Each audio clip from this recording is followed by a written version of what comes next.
The show named after the most handsome man in Stewart with a face for radio. Everybody in the crowd's like, I'm from Stewart. What are you, shitting me? Look at me. I got a better...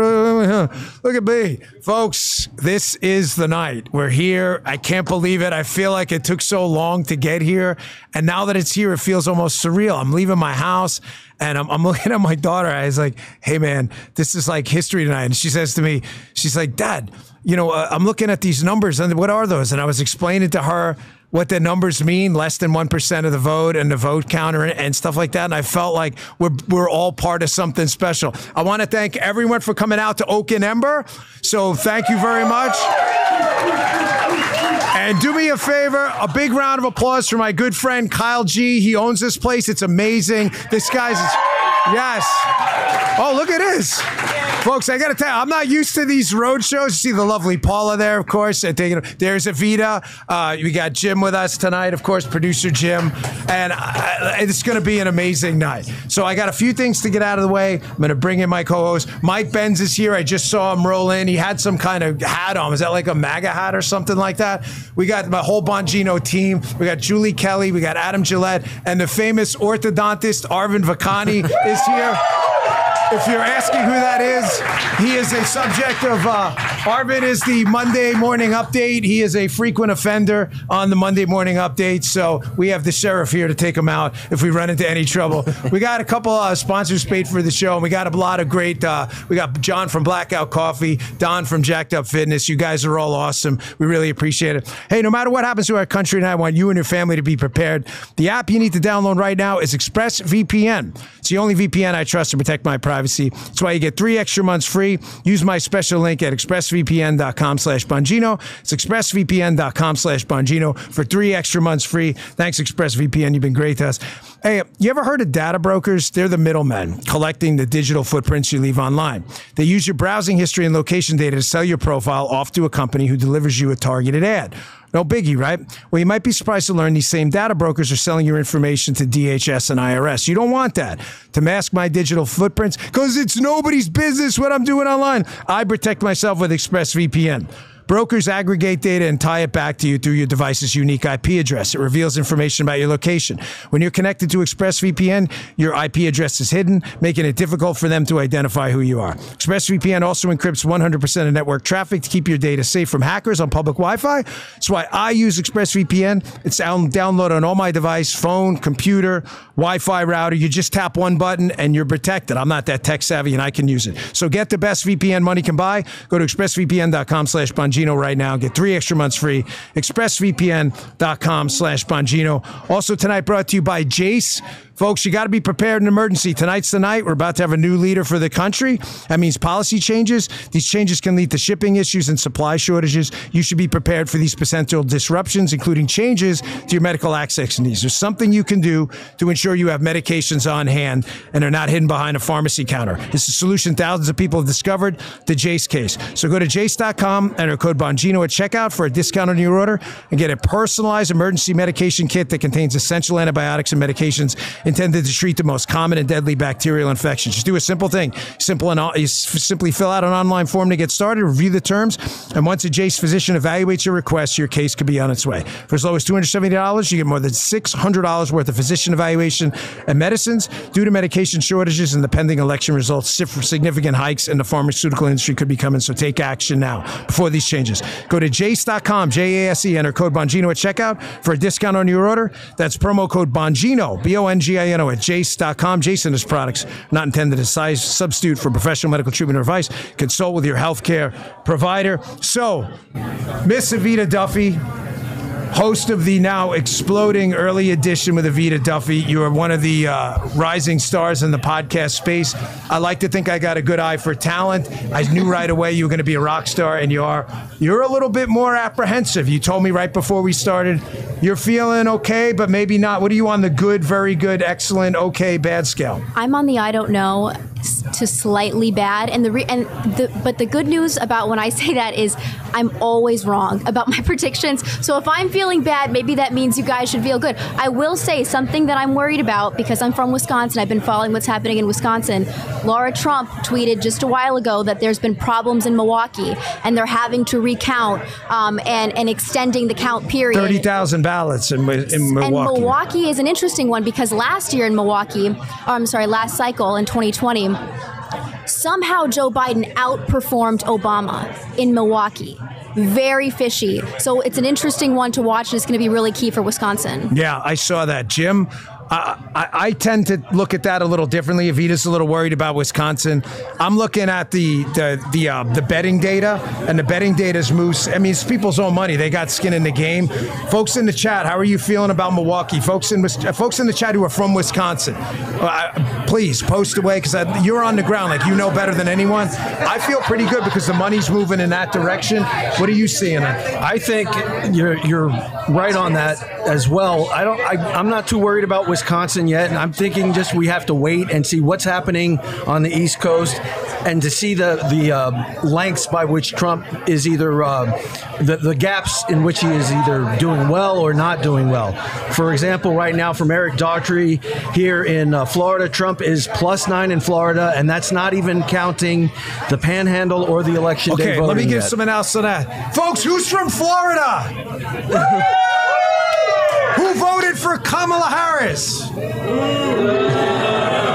It's a huge Kamala Harris crowd here tonight. There's absolutely zero voters whatsoever. Unsurprising. It's probably not the best sample size for a Kamala Harris crowd, the Dan Bongino show. But I live here, and folks, just so you understand the Florida breakdown, the Panhandle out in Western Florida in a different time zone, that is die-hard Republican. That's the Matt Gaetz area. I mean, that's an area Republicans will win congressional seats by 19 points. So what Jim's getting at is if the electorate is right now, Republican plus what is Trump plus 9, and we don't even have the Panhandle in, that does not bode well for Kamala Harris's camp in Florida. I'm hearing from friends of mine that Kamala's campaign was ready to scrap Florida 2 weeks ago. So I don't think that's like a big mystery to anyone.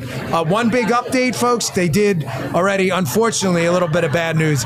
They did call the North Carolina governor's race, and it did not work out in our favor with Mark Robinson. Campaign ran into a little bit of trouble. I like Mark. I'll always like Mark. I think he was a great lieutenant governor. I think he does have a future in politics. But that race, we had him on the show quite a bit. I know we both liked him, but that one they called pretty early. Yeah, that's really a shame. I mean, bad stuff came out. I'm not sure what to make of any of the news that came out regarding that, but when something like that happens in a race, and especially that late, it's really kind of hard to come back from. Yeah. Another race that in Florida, by the way, that they had either tight or losing was Anna Paulina Luna. She is up 10. If Anna Paulina Luna is up by 10, folks, then it's. Hey, Guy, is that thing on the? Is that the who? Is that the New York Times thing on the bottom? Oh, that's Kalshi. Okay, so that's Kalshi. That's actually one of our sponsors. But Kalshi's where people put their own money on the election, folks. It has Donald Trump now at 62%. So if you're at, that's their money. That's not like some bullshit poll thing. Here's what I think. Here's how I think the night's going to play out if these trend lines continue. If Florida, I think we can pretty much wrap up Florida, soon.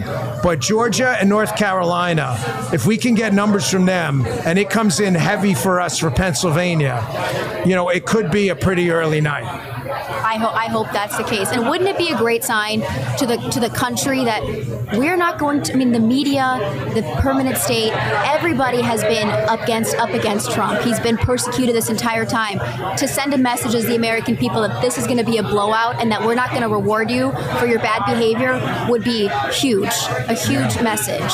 I think their campaign strategy was sharp, Jim. You and I were talking about this on the radio the other day. Folks, I think one thing that went a little bit unnoticed by a lot of folks in the media, and candidly, I don't think the Trump team wanted to advertise it because they didn't want it to appear, I think, that they were abandoning other states, which I'm not suggesting they were doing. But one of the really smart things they did is they focused a lot of time on the East Coast in Pennsylvania, Georgia, and North Carolina. And the simple reason is they don't want to go through again what they went through last time, where they were dragging this thing out till 2 o'clock in the morning. You got all these data dumps, and then all of a sudden what happened? It turned the tide, and we never got the tide back. So if we can blow this thing out in Pennsylvania, North Carolina, and Georgia, and blow it out early on the East Coast, again, that's a big if. Nothing's over.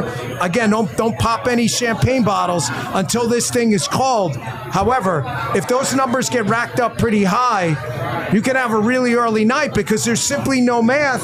If he loses Pennsylvania, if she loses Pennsylvania and we win, there's simply no math for her. There's no electoral path for her to win. No, and I am. I'm optimistic talking to you about this, but I'm looking at the numbers coming in. Michigan, Wisconsin, the blue wall, they tend to all go together, and so until I see those, I'm just holding back. I love it. Evita's going to be like the voice of reason for us tonight, folks. Still nervous about it. I can say no. That's good. That's good. You kind of temper my excitement. Hey, Justin, grab Julie. See if she wants to come on and see if she wants to come on for us, Julie. So South Carolina, Julie. South Carolina called for Trump. That's probably not a big mystery. We've also had the West Virginia Senate race, Jim Justice. That's been called. So we're at 50 now. So if we win the presidency tonight, it's already given the vote. The vice president has as president of the Senate. The Senate would already be ours if we won tonight. Here's another one from Kalshi. Trump has a 79% chance to win Georgia on Kalshi. Folks, this is people's own money, okay? So if you're putting your money down on a race, you probably know something and have a pretty good feel for what's going on. So North Carolina right now, here's the problem too with these races, and this is why I don't want anyone to get too excited about anything too early. You don't know what specific area of the state is being called. So if you're in, say, I'll give you an easy example, New York. If you put the northern part of New York in first, it's going to look like Trump is romping in New York. But it's because you haven't factored in New York City. So you got to be careful when you have like less than, say, 50% of the vote in. You don't really know where that vote is coming from. So it's the kind of thing, like a little bit of caution on that tonight. So, South Carolina looks like that's going to be Can I say something about Florida? The Kamala campaign has been running so much on identity politics this entire time. It's women, it's Hispanics, it's blacks. If he does really well in Florida, I know the Trump campaign thought that they were going to get Florida anyways, but if he does really, really well, I think that's a sign that the identity politics aren't going to work, especially with Hispanics. So at the end of this campaign, they were running on this garbage line, right? That Trump thinks all Hispanics are garbage because some comedian made a joke. And if he really does well in Florida, I think it's a sign that the identity politics doesn't have the sway that it did in years past. And it's not going to work for her. I was following an account in Florida, a friend of mine who's knee-deep in Florida politics. He's been around forever. Folks, Florida is an apocalyptic bloodbath for Kamala Harris. After this election, I don't even think it'll be officially a swing state anymore. I'm not telling you they had any expectations of Florida, but I think your point about identity politics is right. Matter of fact, Jim was showing me some, listen, folks, exit polls. Oh, yeah, my geese giving me a little sign in. You're never going to believe the auction thing. I'll tell you all in a second. All you folks in the chat. If you want to bid on the auction for the Trump baseball, Bongino.com/auction. But the Georgia exit polls, had the black vote, was it black men? Yes. At 25%. Their exits, so like everybody kind of chill for a minute. But bring Julie on. Just bring her on. Don't worry about like the set. There's no formality. Here, grab a seat. If that number holds, black men in Georgia, and that number's even remotely close to accurate, then she's going to have a really bad night. Hey, look who just walked on the set. How did I get here? Julie, well, we wouldn't be an election night without you. It's so nice to have you here. So I showed up. The booze is free, and I told them, give Julie all the good stuff. Thank you. Everybody give Julie Kelly a big welcome. Julie, nobody has done more to expose the deep state shenanigans than you. Your reporting at Substack has been incredible. But you're a really good journalist as well. Your general feel for how we stand right now, looking at what you're seeing coming in, these numbers. We got some exits, which I'm kind of skeptical on. Florida looks like a bloodbath for her. It does. So there was one county in Florida, Osceola County, just north of here. Osceola. I'm sorry. I'm not from here. And that was a county that Joe Biden won by 12 percentage points in 2020. And as you know, it's almost 60% Hispanic, 1/3 Puerto Rican. And right now, with 85% of the vote total counted, it's tied. So what that kind of demonstrates is perhaps where the Hispanic vote is going to go in some of these other key states. To have that big of a swing in Donald Trump's favor, of course, given all of the bad publicity that we've seen in the last few weeks, they really were counting on that to strip away some of the Hispanic vote. And in this particular county, it looks like that didn't happen. Yeah, Julie, I've been seeing a lot of discourse ahead of this election, even people in our own camp who are saying, I'm not going to vote for Trump. I'm not interested. Am I on like a major speaker? Yeah, you're in. Okay. And I just thought, even if you don't think Trump is going to do an amazing job, if you've lost hope, why wouldn't you think about at least the January 6ers? Because I'm thinking about your reporting the whole time. And Trump is somebody who said, I'm going to pardon them all. And I hate to think this way, but what would be the future for them if Kamala wins? For the J6ers? Yes. Yes. I mean, I tweeted today, they were my first thought this morning, really, is I hear from them all the time. They're really hopeful that Trump wins. I mean, he has overwhelming support by the January 6th community. Yeah. And what it will mean for them and their families to at least have the opportunity to pursue a pardon or to have their case dismissed by a Donald Trump DOJ. The DOJ or just to have honest, look at it. I mean, the obstruction of justice nonsense, and you've been pointing out all these judges that still keep trying to push them. Was it 1512? That shenanigans? 1512, correct. But Dan and Evita, the DOJ arrested a man in Georgia today. Now think about that. A key swing state where they are still trying to weaponize the events of January 6th for political purposes. So we have over 1,500 J6 defendants. They're still arresting people, charging people with even these bogus counts, not 1512C2, but others that they're making up. And this will continue under a Harris-Walz Department of Justice. And these people really deserve relief. They have been, regardless of, there are some who perhaps their cases need to be looked at a little more closely. But the overwhelming number who were charged and convicted of misdemeanors, made up misdemeanors that have never been applied at a federal level this way, they deserve relief and to have the opportunity to get their reputations, their family, and their lives back together. We have Mike Benz here, who I know you know. Mike's running around. We're going to have Mike Benz up. He's like the deep state specialist. Hey, what's that? I'm getting a little reverb on that. Do you hear that on the mic? Oh, okay. Push it out a little bit because it's reverbing a little bit back through this thing.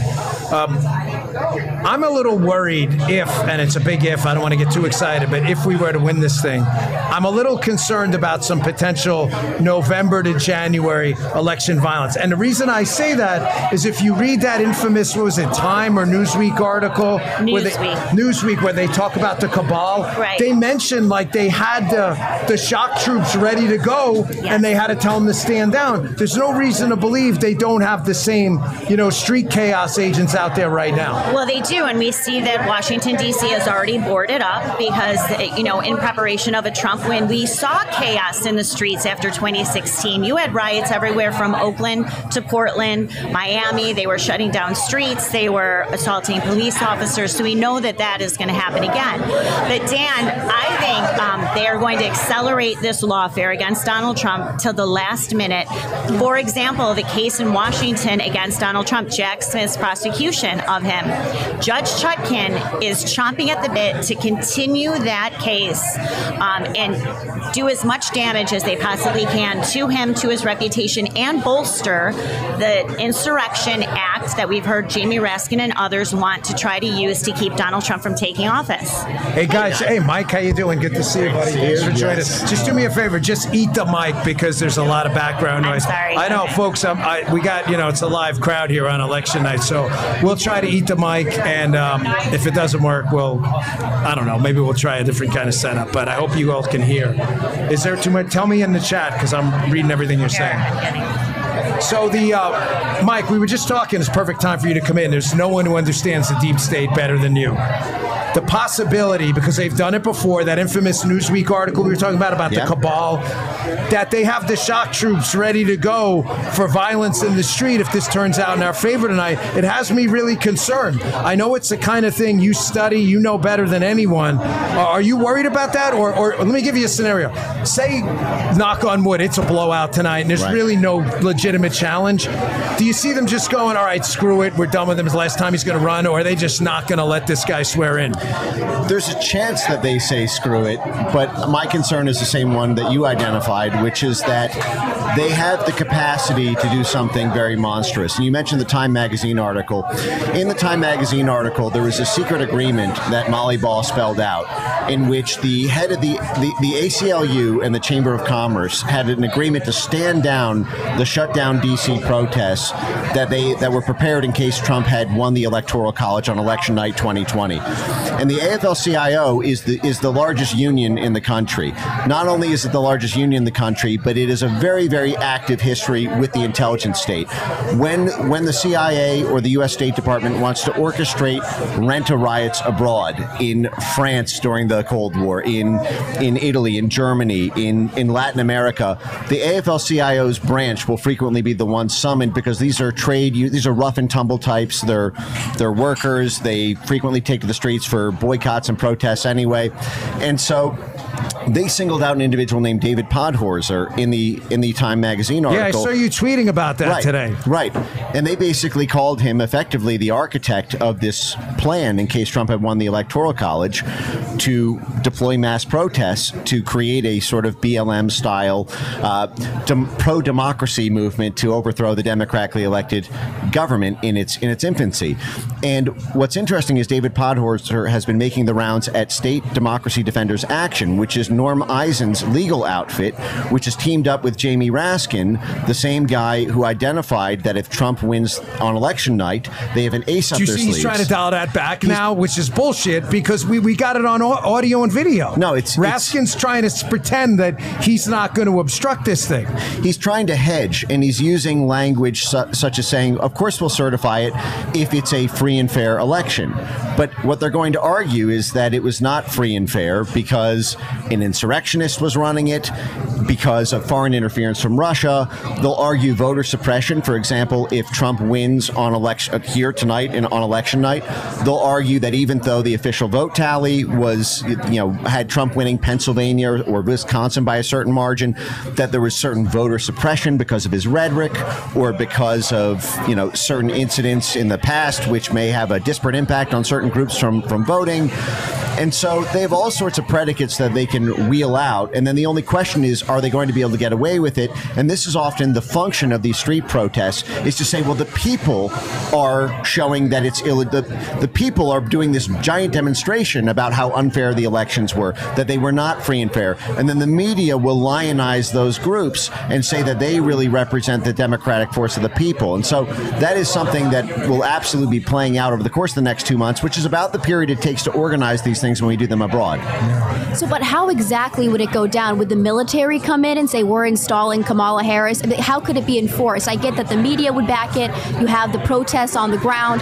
But how would it actually take place? How would we actually see a unlawful transition of Kamala being elected?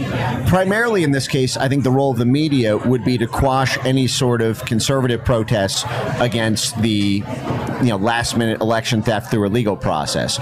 Not to sort of, because currently Kamala Harris occupies the White House. Right. They don't need to depose someone from power. They simply need to prevent a new outside entrant with no access to the military from doing it. So what you're starting to see is they declared January 6, 2025, Election Certification Day, as this national security emergency event. So they already have the military in place, for that.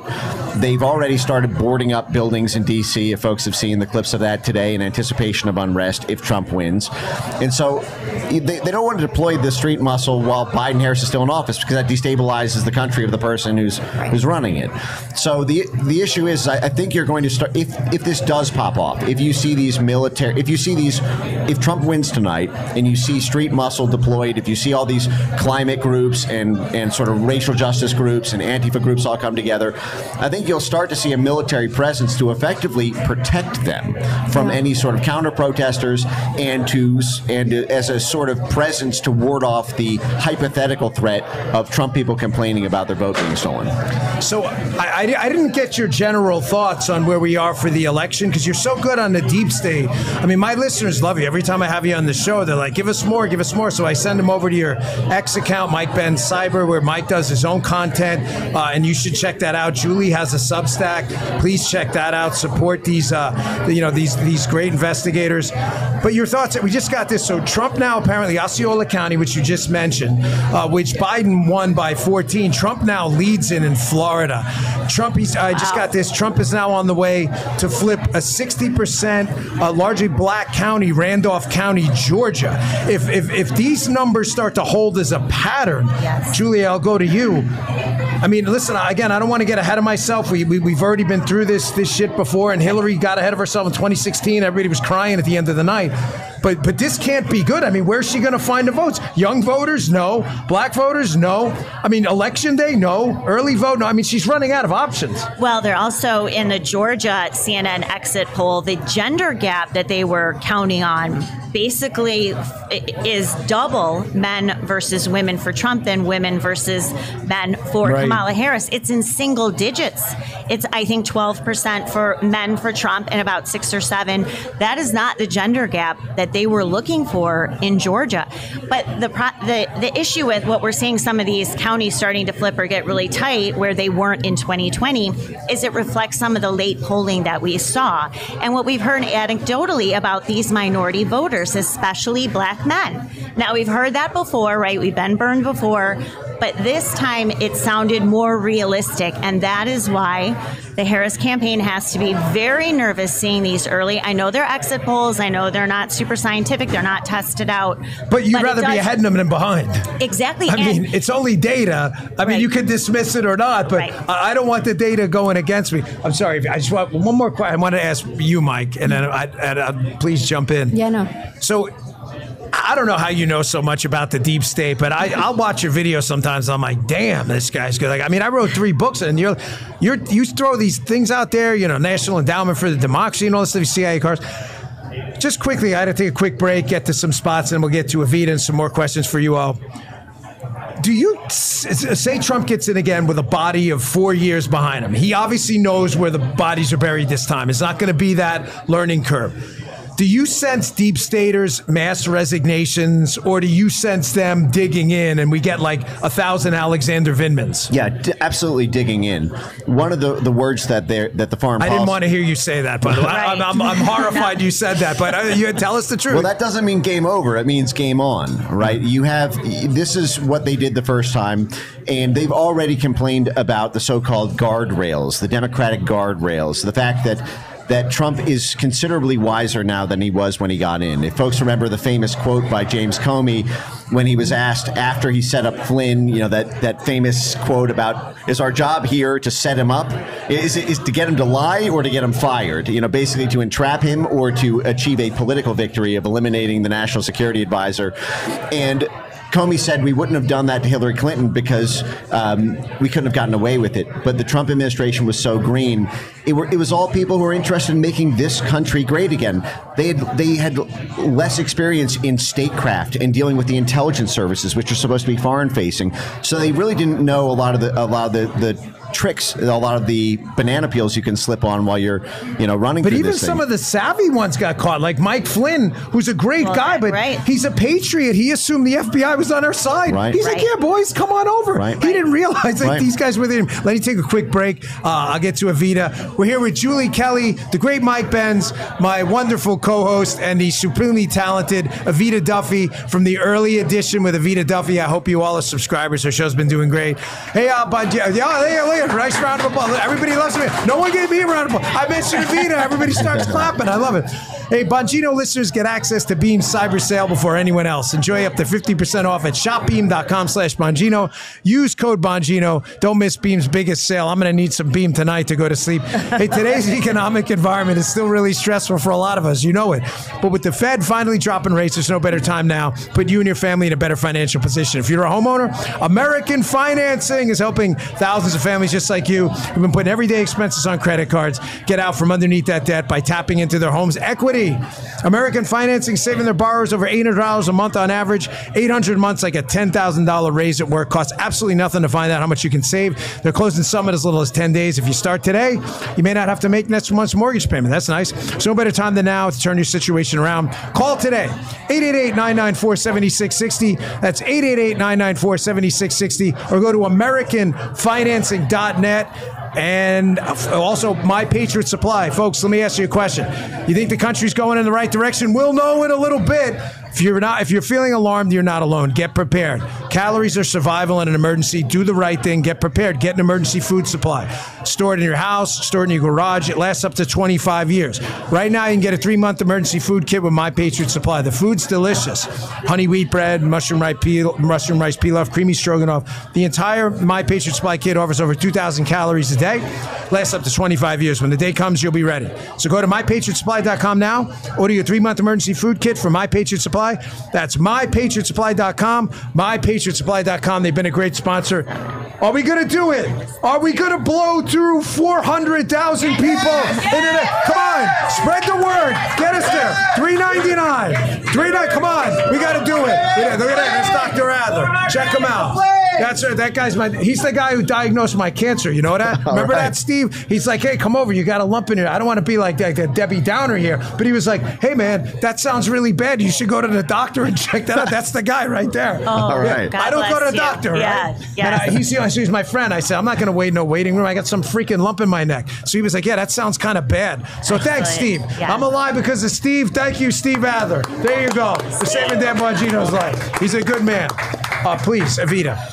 Well, Mike, I wanted to ask you about the big tech angle of all of this, because they had an advantage in 2020 in that everybody was regime controlled, and suddenly now you have the wild card of Twitter and even now Rumble, right? It's grown a ton.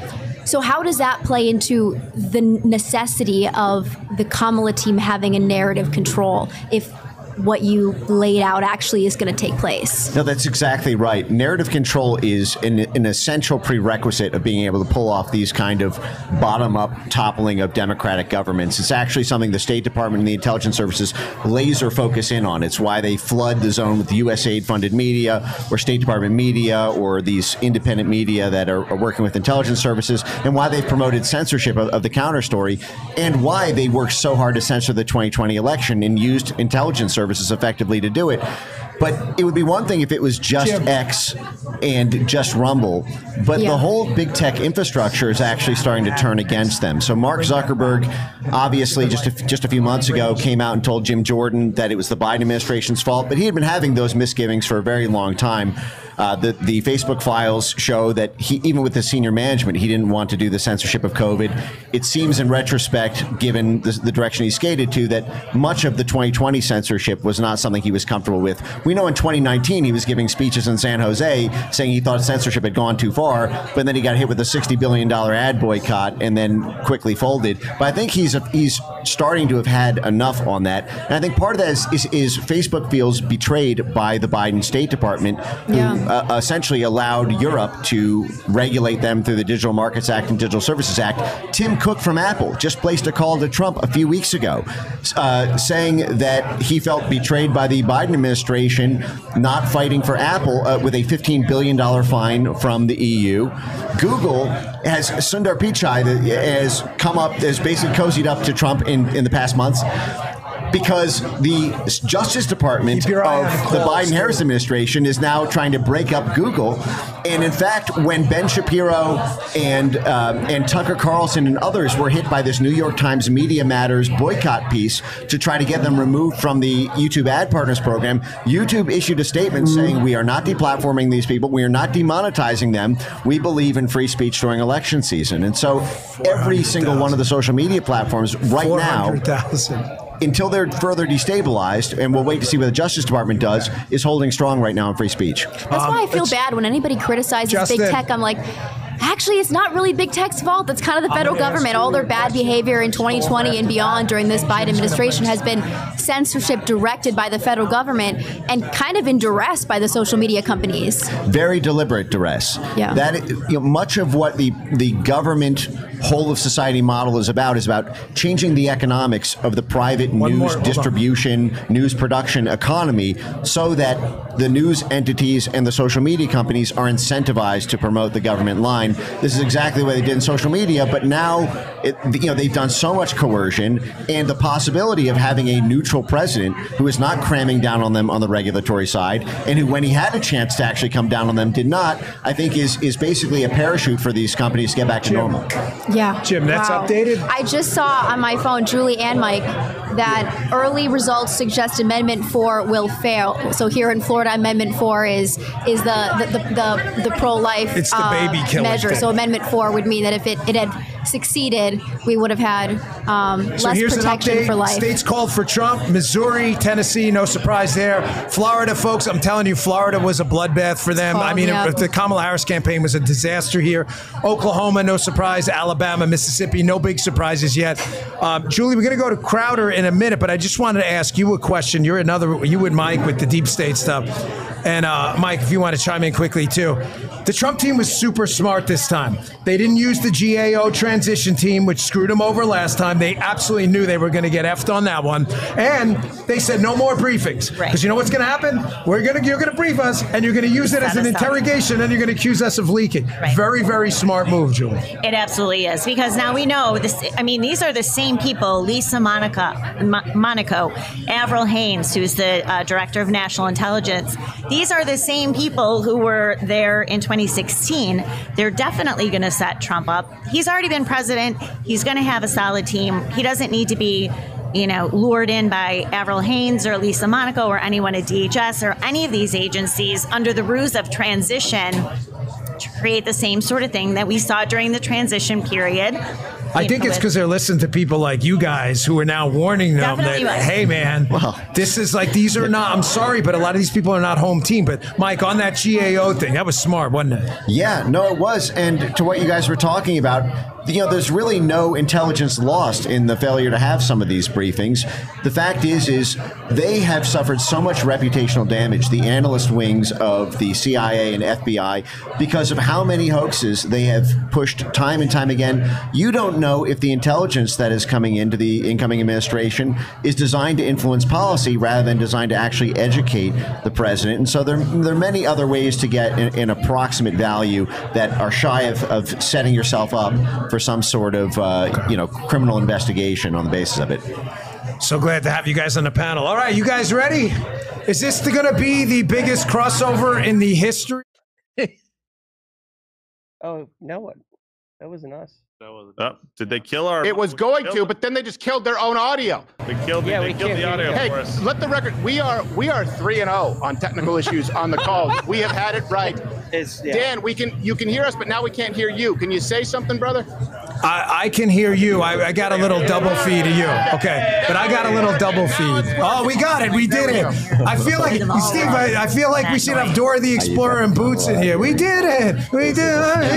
We did it. Hey, man, you have a monster stream tonight, blowing it up for Rumble. As always, I think we're taking over the interwebs. I asked you the other day, man, are moments like this, like, I'd rather be us than old school cable news on nights like this. I mean, I know they have that legacy thing, but it's kind of clear that this is the future, and that's kind of a dying brand, isn't it?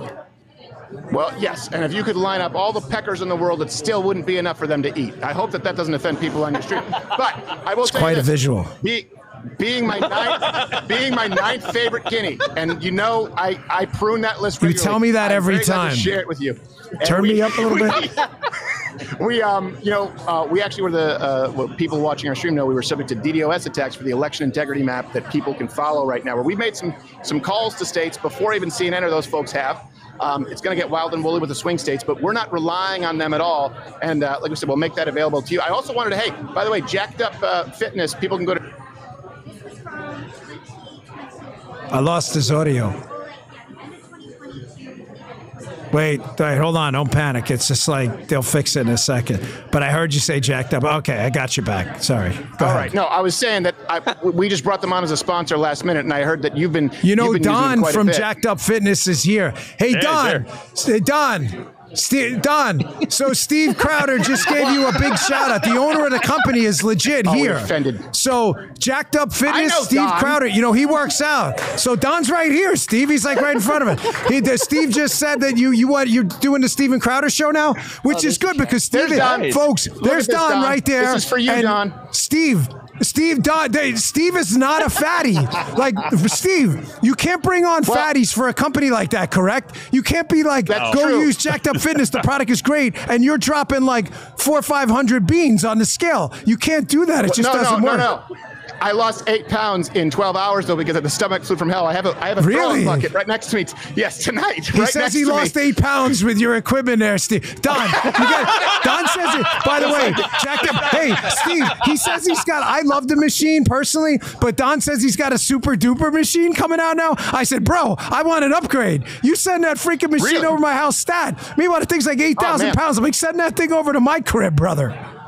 Yes, well, we'll make sure. And I know, and by the way, I didn't realize this. Everyone was horrified, just for people who know, because we just called some states so we can talk shop. When you came in, I always speak when I shouldn't. And you came in and I knew that you had obviously cancer and beaten it. And I didn't remember, but my producer said, I can't believe the first thing you said to Dan was, wow, cancer looks good on you. I was like, I don't remember saying that. That was cool, it was bro. A compliment. I'm not. Yeah, what do you think? I'm like Captain Sensitivity? Do I look like the kind of guy who gives a shit? No, this is why we get along so well. There is almost nothing you could say that would offend me, brother, at all. I know where your heart is. You're a good dude. So wait, let's talk some shop here, though. You got a whole team back there. Give me your overall kind of, I hate the bird's eye view, whatever, but give me the macro. Right. I'm feeling pretty freaking amazing right now, but I don't want to pop any champagne corks yet. The numbers look terrible for Kamala Harris. What's your team telling you? So we just got some numbers here that actually are pretty interesting as far as Florida. Now, here's the thing. To a lot of young people watching right now, they don't realize that we used to stay up late, right, just to hear the results from Florida.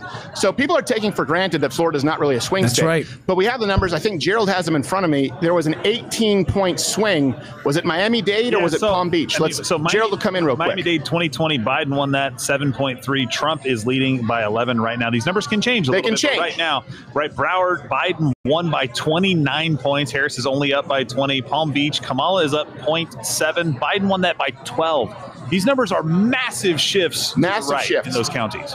And I think a big reason for it, in Florida, as you look, there's a huge percentage of Jewish Americans obviously voting and the Hispanic Americans. And Donald Trump doesn't need to win those demographics. He just needs to peel off enough people, which is what I think we're seeing. And so we're going to have our analysts there sort of lay over, sort of put these over Pennsylvania with the biggest, obviously, of the swing states, Jewish voting election base. I believe it's 800,000. So if we're seeing that, it could be actually a pretty early night. Again, we don't want to count any chickens before they hatch. Is it eggs before they hatch? Chickens before they hatch. But the numbers are not looking good for Kamala. Of course, the caveat there is outright theft. We know that. Yeah, but I think that's good you have Gerald there. We love Gerald. Gerald's like a big wine guy. He sent me a bottle, and usually when people say they're going to send you a bottle of wine, Steve, they send you some cheapo or something. Not Gerald. Right. Gerald sent me like the high end. I almost felt bad. I felt like sending him a check. I was like, damn, bro, you know your wine. So we love Gerald. But it makes the Trump strategy, I mentioned this earlier in the show, I'd love to get your thoughts on it, sound like it's pretty genius. You can see at the end, if you notice all the visits they made, they were not abandoning the West Coast, Arizona. They went out there, but they focused heavily on Pennsylvania, North Carolina, and Georgia because of what you just said. They're terrified of another late night ballot drop, this thing dragging till 2 a.m, and they know if they run up the score on the East Coast that there's simply no freaking math. If he wins PA, North Carolina, and Georgia, there's simply no math for her to win. I thought the strategy was genius. Yeah, the only problem is Pennsylvania, of course, are saying, it might take them, 4 years to count the votes into the next election. But it may not matter if we're looking at the percentages. Again, we have a team here where we can look at the margins, even if Donald Trump doesn't win, let's say Virginia or New Hampshire. But if it's within, let's say New Hampshire, 2 points, if it's within 5 points in Virginia, that gives you some pretty good ideas, some indicators as far as momentum, and these states can be called early. So we have some people here who are looking at some numbers that may often be overlooked. I think that's why we have the biggest stream right now in the world, because they really are working hard back there to provide some of this data. Yeah. And, CNN is not having a good night tonight. We know, look, this could go either way, but I think people have good reason to feel pretty confident. It doesn't change that, hey, if you are out there in the West Coast where the polls have not closed, not that I'm going to change anyone's mind right now, make sure you vote. If you're somewhere where the polling stations weren't working and they extended voting hours, make sure you get everyone there who could have possibly missed voting. But yeah, there are a lot of good indicators that we see tonight. And we just talked about, too, I don't know, but Rumble Premium, we just launched tonight, where Mug Club is Rumble Premium. Donald Trump Jr. is going to be on there, and they're adding content where Mug Club is now officially Rumble Premium. It's all one umbrella, and I know that you obviously have been on Rumble for a very long time. You're their I know a little bit about the company. You bet on them when no one was. Yeah, I heard about. I love Rumble. I met that guy Chris once. You know him? I think he runs a company or something. We had coffee once or twice. No, I love Rumble. We are really ecstatic to have you on Rumble Premium. I mean, you are one of the biggest live streamers in the world, not just the United States. And as I said, Steve, it is the future. It is unquestionably the future. Let me get your opinion on some of these west. Let's move out west a little bit. Michigan, Wisconsin, Arizona. What's your team telling you? Evita Duffy's next to me. She knows Wisconsin politics well. Dad was a congressman there for a long time. Evita's a little concerned about Wisconsin. I'm not knee deep in Wisconsin politics, but what are you thinking? Well, the best part about Wisconsin is that it has 49 of the drunkest counties out of the top 50. So that's always fun. No matter what, we're going to have a good time. I have said since the beginning, of this election, that I think Wisconsin is more likely than Michigan. Being someone who has relatives in both Wisconsin and Michigan, having spent a good portion of my life in Michigan, just because of the corruption, in Michigan. One thing people don't like to acknowledge, McCarthy was right. When he talked about communists, when he talked about spies, he was right about them infiltrating institutions, namely academia, Hollywood, but also the unions in the United States. And that's why when you look at, for example, the Teamsters, when you look at the actual percentage of the members of the union who were overwhelmingly supporting Donald Trump, what happens is you have union leadership just sit it out because they are not looking to do the will of their actual members, right? It's really about those in charge. As far as Wisconsin, I think that Wisconsin is more inherently conservative than Michigan outside of Milwaukee and Madison. I'm interested to hear why Evita is less confident. I'm not super confident in either of those states, but I do think that Wisconsin is more likely than Michigan. But I'd be curious to hear Evita's thoughts and if she thinks that Michigan is more likely. Well, I do think that with the people, Michigan is more likely. Sorry, I'm sorry. We didn't get your microphone there. I'm sorry, Evita. Could you go one more time? Can you hear me now? Yes, ma'am. No. So what I meant is that I think Milwaukee is a little more prone to cheating. That's what I'm saying. I think it's a little insecure. Yeah. They're having to recount already in Milwaukee. There were a lot of discrepancies in 2020. I'm not worried about the people of Wisconsin. I love the people of Wisconsin. I'm worried about the process. Yeah, I think you kind of echoed the same. So you just said the same thing. You kind of echoed the same sentiments, right? Well, about Michigan. Yeah, about Michigan. And so I hear where you're coming. But in Michigan, they just made it too big for people to understand there was a cheat. Like, for example, I didn't live in Michigan for a very long time in the last election. But I received a ballot to my old address, and it just said that it was processed. And I had no way to confirm whether it was actually filled out or not. And by the way, I checked on relatives in Michigan, same thing, who I know did vote, and it just said processing. And there was no way to confirm, at least as the ballots were being counted. So, yes, I hear you in Milwaukee, Evita, but I would ask you, because you're the state that had Scott Walker, by the way, not really a rhino, someone who was pretty conservative, was looked at for the national stage. We haven't had that in Michigan in quite a while. The state legislature kind of goes back and forth, but the entire system in Michigan is corrupt because of Wayne County. And not only that, but you can see it in Grand Rapids. You certainly see it even in northern Michigan areas like Traverse City, which basically is San Francisco of the north. So exactly what you're saying about Wisconsin, I'm not as familiar with, is exactly why I feel that Michigan would be hard. Not because of the people, though a little bit because of the people, but because of the union strongholds. And look, in Michigan, we talked about this. We just had a Chinese exchange student who voted, asked for their ballot back, and they found out this person was a non-citizen, but the vote will still count. And in Michigan, you don't actually have to provide proof of citizenship. You just sign an affidavit. And where is Michigan on the drop boxes? Because I know Wisconsin has them all over the place now. Our Supreme Court said it's okay. So does Michigan allow that too? I don't know what the recent rulings have been, but I do know that they have allowed them in the past.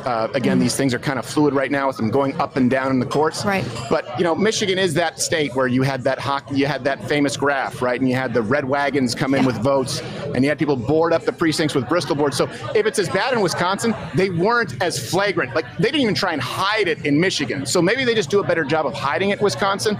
But I think it's the same thing. What you're saying, the people and the representation, there's a pretty big divide, and you're probably more in tune with Wisconsin, but same thing with Michigan. I know so many people who would vote for Donald Trump. It's definitely close, but you don't always see that in those national elections. Steve, I'll let you run after this question and continue to dominate with the live stream. Rumble loves you. I love you. You've been a good friend to me. Georgia right now does not look good for Kamala Harris. Now, again, it depends on what portion of the state. There could be some urban vote. There could be some rural. We don't really know, but 55% of the vote is, so we have a good sample size. Donald Trump is, at this point, is up pretty handily in Georgia. This doesn't look good, again, for Kamala Harris. What's your team telling you about Georgia? Because like I said, if Pennsylvania, Georgia, North Carolina go our way handily, there's just no math for her. Well, there's math for her if she wins Wisconsin, Michigan, and Pennsylvania. But, it's certainly a good start. And that's why we thought if we look at the East Coast, we're looking for some other indicators like in Virginia, like in New Hampshire, to see where that margin is. But actually, Gerald, I believe, has an update right now on Georgia from our real-time data analyst. It's so funny you asked that. I asked for a trend in Georgia right now just so we can see it. So 48% statewide counted. DeKalb is not reported yet. But Trump, of the last dump in the last hour, he's received 57.2% of the vote. So going forward on as these dumps come in, that number that he needs to win is going down. So 46% of the outstanding vote is all he needs to win in Georgia right now. So that's something that we will track over time. It is heading down. It was 47.7%. Now it's 46%. So as these dumps come in, Trump is getting a large share, and it's cutting the number he needs of whatever's remaining to actually be able to win. So the trend is good in Georgia right now. Yes, and we're providing right now, I'm losing my voice. This is from all the acidic vomit the last 2 days. No joke, where I was worried about my vocal cords keeping up. We actually have an exclusive graph that we're providing to the audience so they can see what percentage of the remaining dumps Donald Trump knows, so they can see that go down in real time. And like you said, it's a very good trend for Donald Trump. It's not a deadlock, but if you look at Georgia and you look at North Carolina, if he wins those, and of course Florida was called very early, and you look at the margins in some of those eastern states, he doesn't have to win them. For example, like in a place like New York, I think he only needs to be within 16. I think only losing it by 16, and that would put him really with the last Republican to win. I believe it was George H.W. Bush in 1988 who came that close in New York. So we're looking at some of these numbers. I think you're right. Hopefully we just help undergird, not your gut feeling in some of the numbers, but we have guys getting they're nerds back there, Dan. They're real nerds. Steve, listen, man. Again, I'll let you roll, but what I'm feeling right now, and what I want to say, I'm kind of holding inside because I don't want to get out ahead of myself. But in 2016, Dan Horowitz over at Conservative Review. Do you know Dan at all? Yeah, he has his own podcast. Well, Dan and we kind of got into it. I mean, friendly. It's not like we were doing jujitsu or anything, but we kind of got into it a little bit because I was running in 2016 for Congress and I was knocking on doors. And I saw it. I saw like all these people with yard signs who weren't on my knock list. And they were like, oh, yeah, I never vote. That's why I'm not on your knock list. I'm just voting for Trump. And I said, man, this guy's going to win. And I had that feeling. I'm sensing it this time, too. I mean, the big Mo, I don't know what the hell you call it, but you just know, like in a fight, anything from like jiu-jitsu to somewhere else, when the momentum's on your side, you can feel it. And I want to be Trump right now. I sure as hell don't want to be Kamala. No, I think that's a good read. And, if you guys want to look at some of these details, it's free for anyone, the electionintegritymap.com. You can check it out where we're providing data that they're not providing in a lot of these other places. So your gut is right, and the numbers that you have are reflected when you get even deeper into the numbers. So you're not wrong, but what you're feeling is probably a result of the blue chews. So let's keep that to a minimum. Steve, we love you, man. At Rumble, you're amazing. So really, you guys have been an absolute champion for freedom of speech. We're so glad to have you. Rumble Premium Mug Club moved over. It's awesome. Thanks, brother. We really appreciate it. Gerald, send me another bottle. Got you covered. Yeah, he's got you covered. I got you Love covered. that guy. We'll see you guys. He'll send Take you a care. bottle. He'll send me a box of friends. Dan Bongino. Love it, guys. See you all. Take care. All right, folks. Going to take a quick break, and then I'm going to go over to Adam Gillette and Savannah Hernandez. You're going to love them. Yeah, Savannah's done some amazing reporting on immigration. Adam has been all over the education issue, the situation in the Middle East, some of these communist protests on college campus. Just a quick break. We'll get right back to it. Hey, everybody's talking about these weight loss injections. Why? Because the results are dramatic. They lower blood sugar and they help reduce appetites. But what if you need to lose weight, you don't have the money, you don't like weekly shots?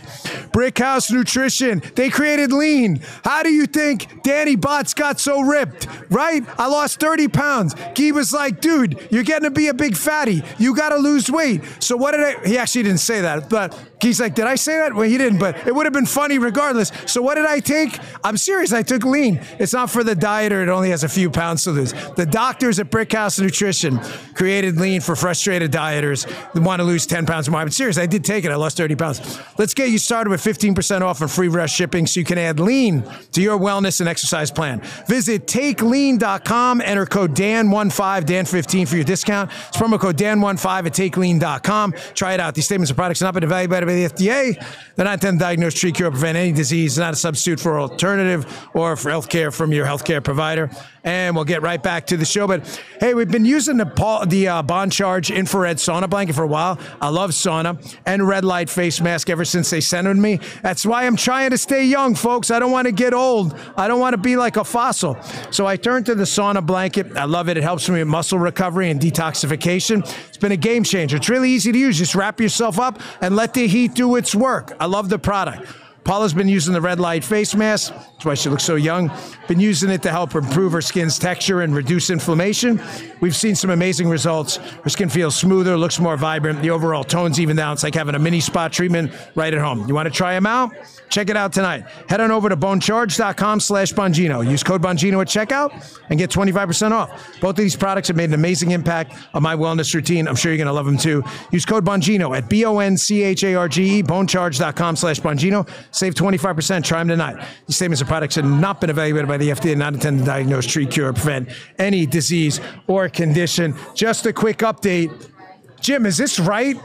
Jim, because if I'm reading this right, this would be absolutely freaking bananas. Jim, is this right about Virginia? Are you sure?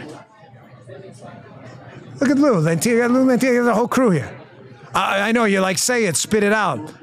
Apparently, Kamala Harris is only up 2 points in Virginia. Folks, it depends on who's reporting.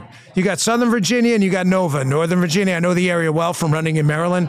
But my gosh, it's going to be oh my gosh, Trump's gained 9% in Loudoun County. Wow.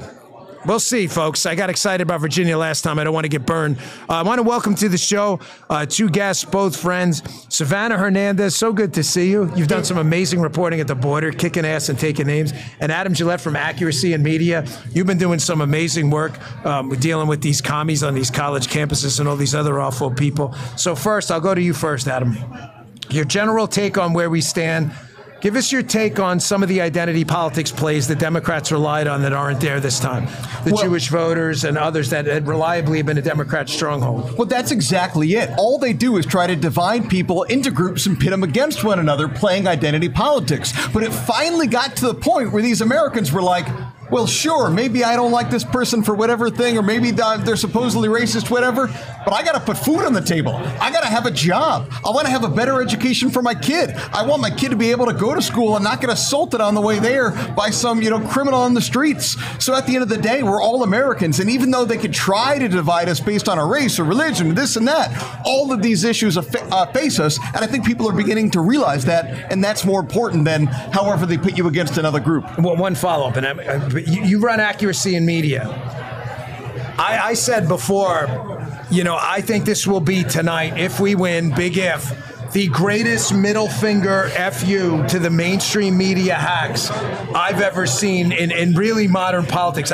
If this happens tonight, there is going to be so much crying tomorrow. Like there's not enough Kleenex on the Northeast media corridor to make up for that. That's exactly it. And it's not only on the media, but in the social media. All of these influencers went on the line, put their names out there, took paychecks from the DNC to push BS propaganda to kids. The DNC hires children to propagandize kids. Well, when they lose, they're left with egg on their face. It's one thing if you're paid by a winner, but when you've lied to your audience and now you're back to loser, you lose your influence. Yeah. You tell me, is this the best sign that we've had all night? This is a headline from the New York Post.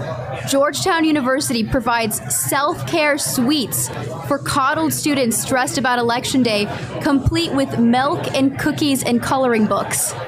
Wait a couple hours and they'll start throwing them at the Jewish kids. Okay. I've been to that campus. It's a dangerous one. Okay.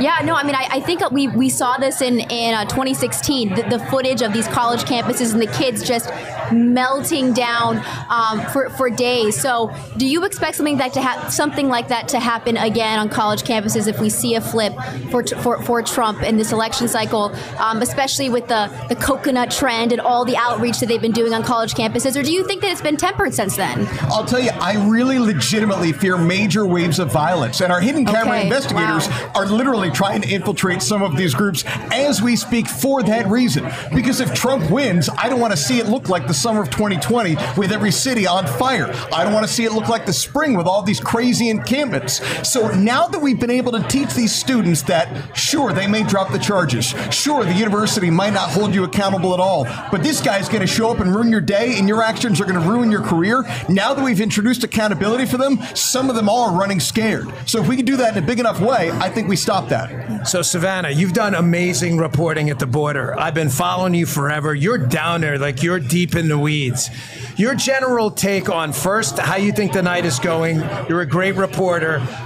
The EV numbers, early vote numbers are great.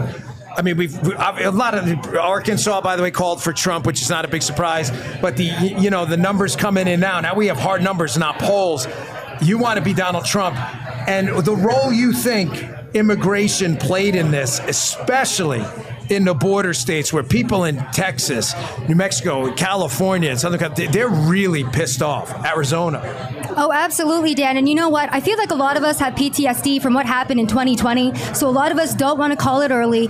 But I will say, and I like to do the man on the street work, right? I like traveling the nation, and I like going and really gauging the energy in every single state. And the energy surrounding Donald Trump has been incredible. It has completely shifted. Let's not forget that there was a period of time where you couldn't even wear a MAGA hat on the streets of New York without getting punched in the face. And now we saw a sea of MAGA hats, and Madison Square Garden completely sold out for Donald Trump. So the energy has been incredible. And regarding illegal immigration, absolutely, it has been the economy. It has been illegal immigration that has been at the forefront because, and I use New York as my North Star, right, for how the rest of the country is feeling about the illegal problem in this country. And you had Mayor Eric Adams, who was a big proponent of sanctuary cities, who said that New York is a city of immigrants and we will always welcome the immigrant. Even Mayor Eric Adams has stated that this situation has gotten out of control. He has been fighting with the federal government. The Biden-Harris administration has absolutely failed. And in various states, this is absolutely going to, pardon my French, but bite them in the ass. They have absolutely decimated our border. You can't curse on this show. My apologies. Yeah, my folks apologies. in the chat. Sorry. Folks, sorry. We're kidding, obviously. Fuck that. We don't curse on the show all the time. But not Avita. Avita's a lot nicer than me, but I have the worst mouth ever. Just get up on the mic a lot, folks. Sorry about the crowd noise, but it's a big party tonight. We're doing our best. I appreciate it. I'm hearing you, but just get up on the mic when you talk, Avita. We saw that, was it just last week that Donald Trump said, I'm going to protect women by securing the border. And then Kamala flipped it and made it some sort of nefarious statement. What's your take on that, Savannah, as a young woman, as somebody in the under 30 female demo that's supposed to be so enthusiastic about Kamala and perceive that as some sort of negative statement from Trump? Right. I think anybody with 2 brain cells understood exactly what Donald Trump was trying to say. And the average American American woman is tired, right? Because Kamala Harris does not stand for women. If she did, she would secure the borders. She would make sure that our women and children are safe. And I think it's absolutely horrific that American women and children have been sacrificed at the altar of illegal immigration over these past couple of years. Americans have seen that every single time we are opening up the news, there is another woman, there is another child that has been brutalized by an illegal immigrant that should not be here. If you look at the numbers of convicted rapists and murderers that have been let in under Biden and Kamala, it's absolutely atrocious. So as a woman myself, I'm even afraid to get into an Uber because I can't even properly communicate with the person picking me up anymore because illegal immigrants renting out Uber accounts has gotten so out of control. They've rented out DoorDash accounts. This is something I've researched extensively as well in New York. It's a huge issue, and it's time to crack down. It's time for mass deportations. It's time to clean up the country because our women and our children deserve it. So, the illegal immigration issue is really, really going to harm Kamala Harris because, again, whether or not she likes it and whether or not the media, they keep trying to say that she was not the border czar, but she was. And this problem is directly tied to her and Biden. They campaigned on amnesty for millions of illegal immigrants, and this crisis is a direct result of their policy, everything that they've talked about. Kamala Harris previously talking about abolishing ICE. So this is not the party of protecting women. This is not the party of maintaining our country, and I think the polls will reflect that tonight. Let me ask you specifically about Arizona. Yep. Again, a border state, you're down there, you've done a ton of reporting from the border. Donald Trump has never significantly trailed in any serious polls in Arizona. I mean, maybe I'm asking a question I already know the answer. But what seems so insane to me is the Democrats just had to not be crazy on the border, right? Like, there are I'm not nuts here, right? Like, there are degrees of depravity. Like, you can, I'm not suggesting I am an absolute, like, close the border, come in the legal way. We get that.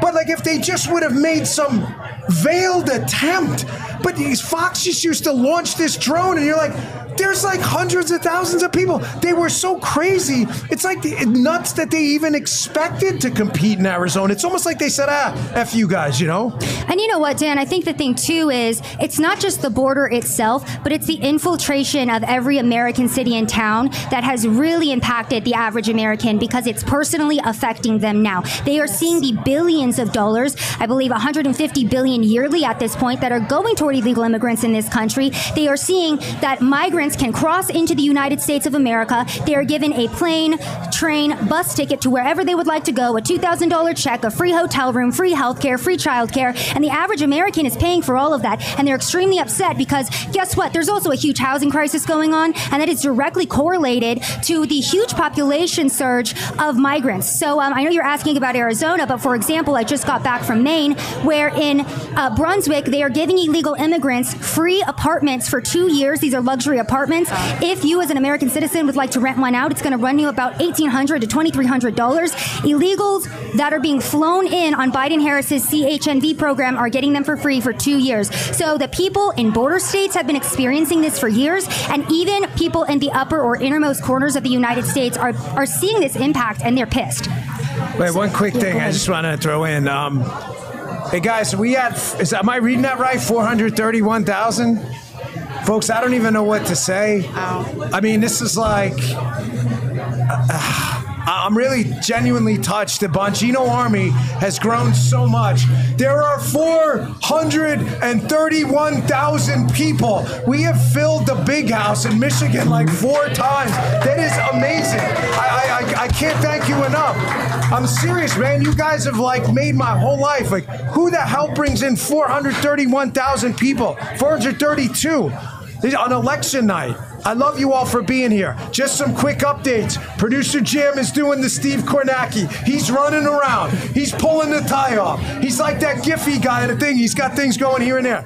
So, Allegheny County, Pennsylvania, mail-in ballots. Adam, I'll get your thoughts on this next. The Pittsburgh area, okay? The burbs around there. It was 71-29 to Trump. It was 80-20 for Biden in 2020. So they're running way, way behind. Some exit polls, granted, they're exits. What do we do with exit polls? We typically throw them out. But I'd rather be doing good in them than doing bad. Trump leads in Williamson County, Texas, one of the suburbs of Austin, which is a pretty liberal area of Texas.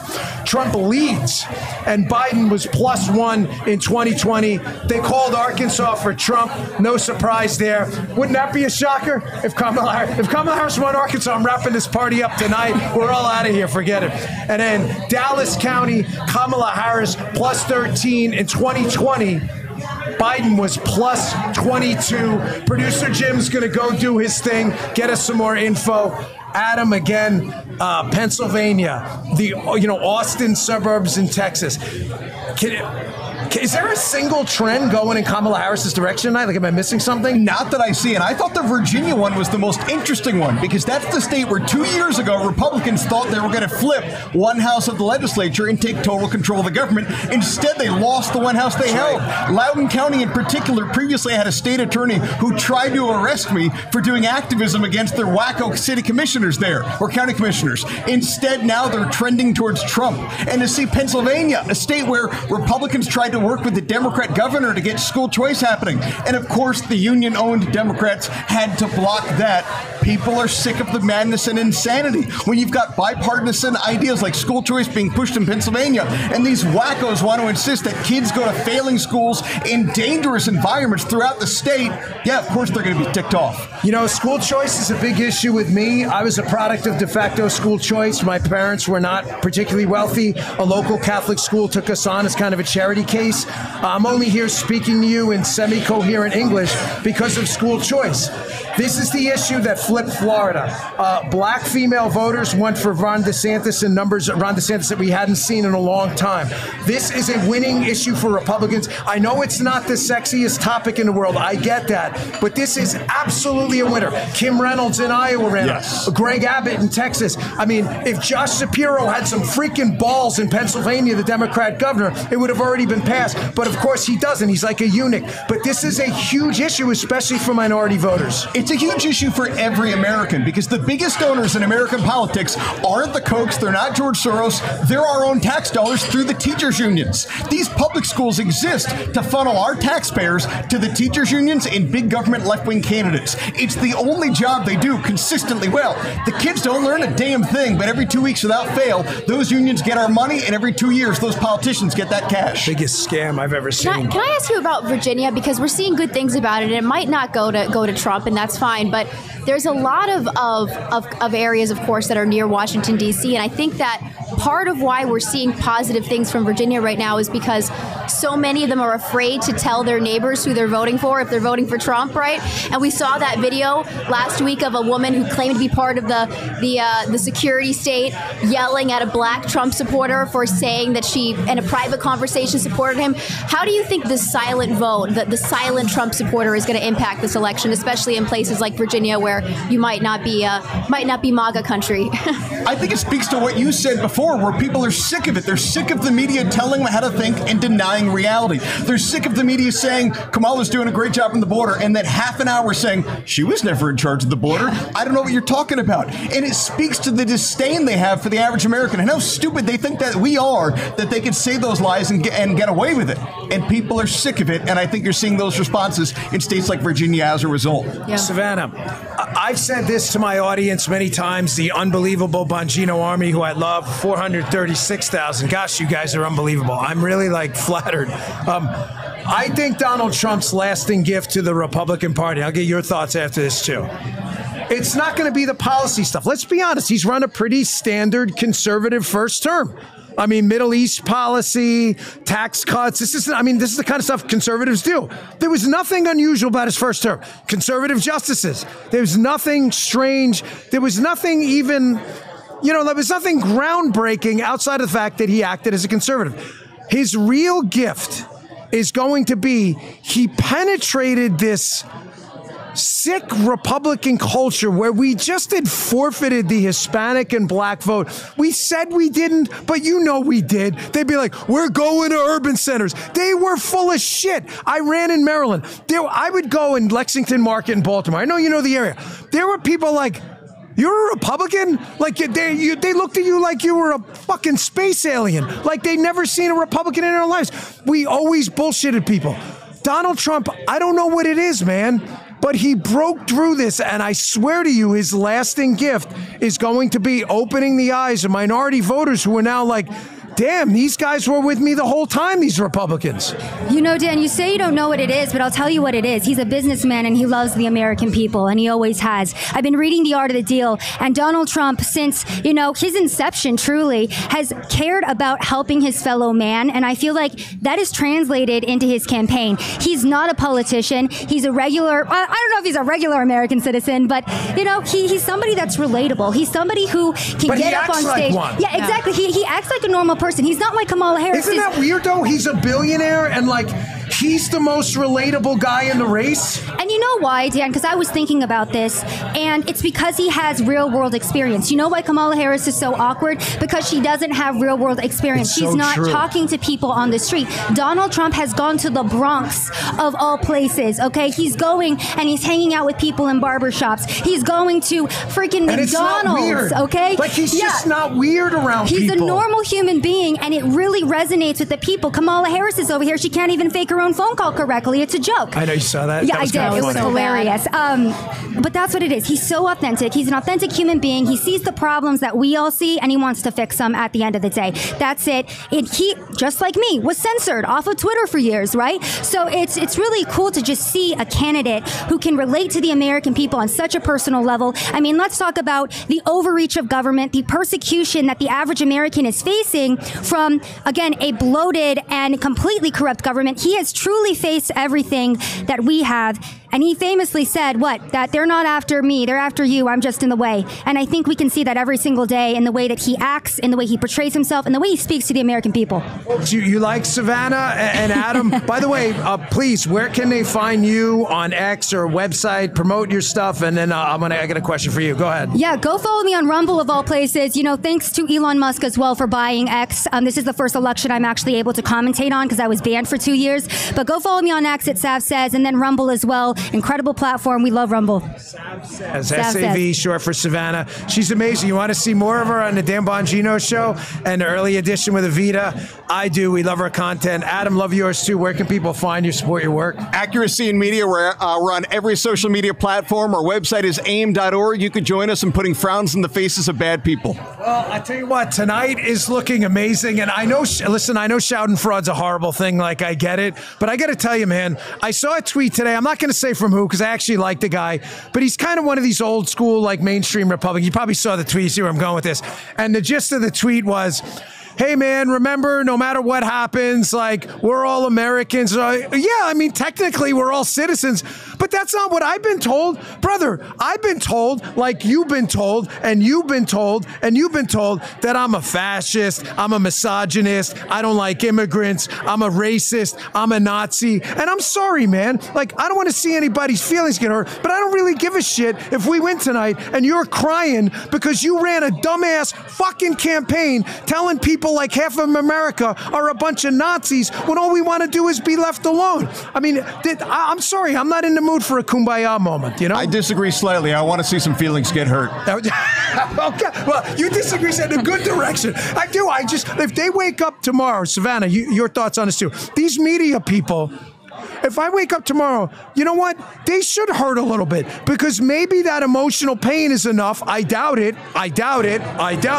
But to look in the mirror and go, okay, maybe calling half of America freaking Nazi serial murderers was not a good idea. Dan, I've made it my life's mission to go and confront a lot of these media members to their face. I did it at the RNC and the DNC. And you know what? They always run scared because they know that they're pathetic liars. And they are, quite frankly, traitors to the American public. They have a responsibility, just like you and I do, to tell the American public the truth, to give us the real news, and they have lied to us extensively. And you know what, Dan? I said this earlier. I said, if you voted for Donald Trump, congratulations on breaking through a multi-billion-dollar propaganda campaign targeted at making you vote against a prosperous and free America. The media was very much a part of that, and I want them to be ashamed because they should be, because they're horrible. And watching them cry is just going to be, You guys remember Alexa? I got an update here, folks, and it's a good one.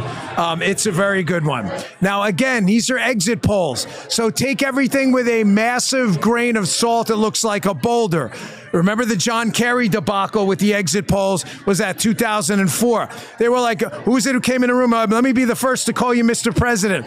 Pro tip, he was not Mr. President. However, I'd rather be on the right side of him. And when you see trends like this NBC exit poll that are ridiculously bad for Kamala Harris, even if they're off by a little bit, folks, this is really bad. Thank you.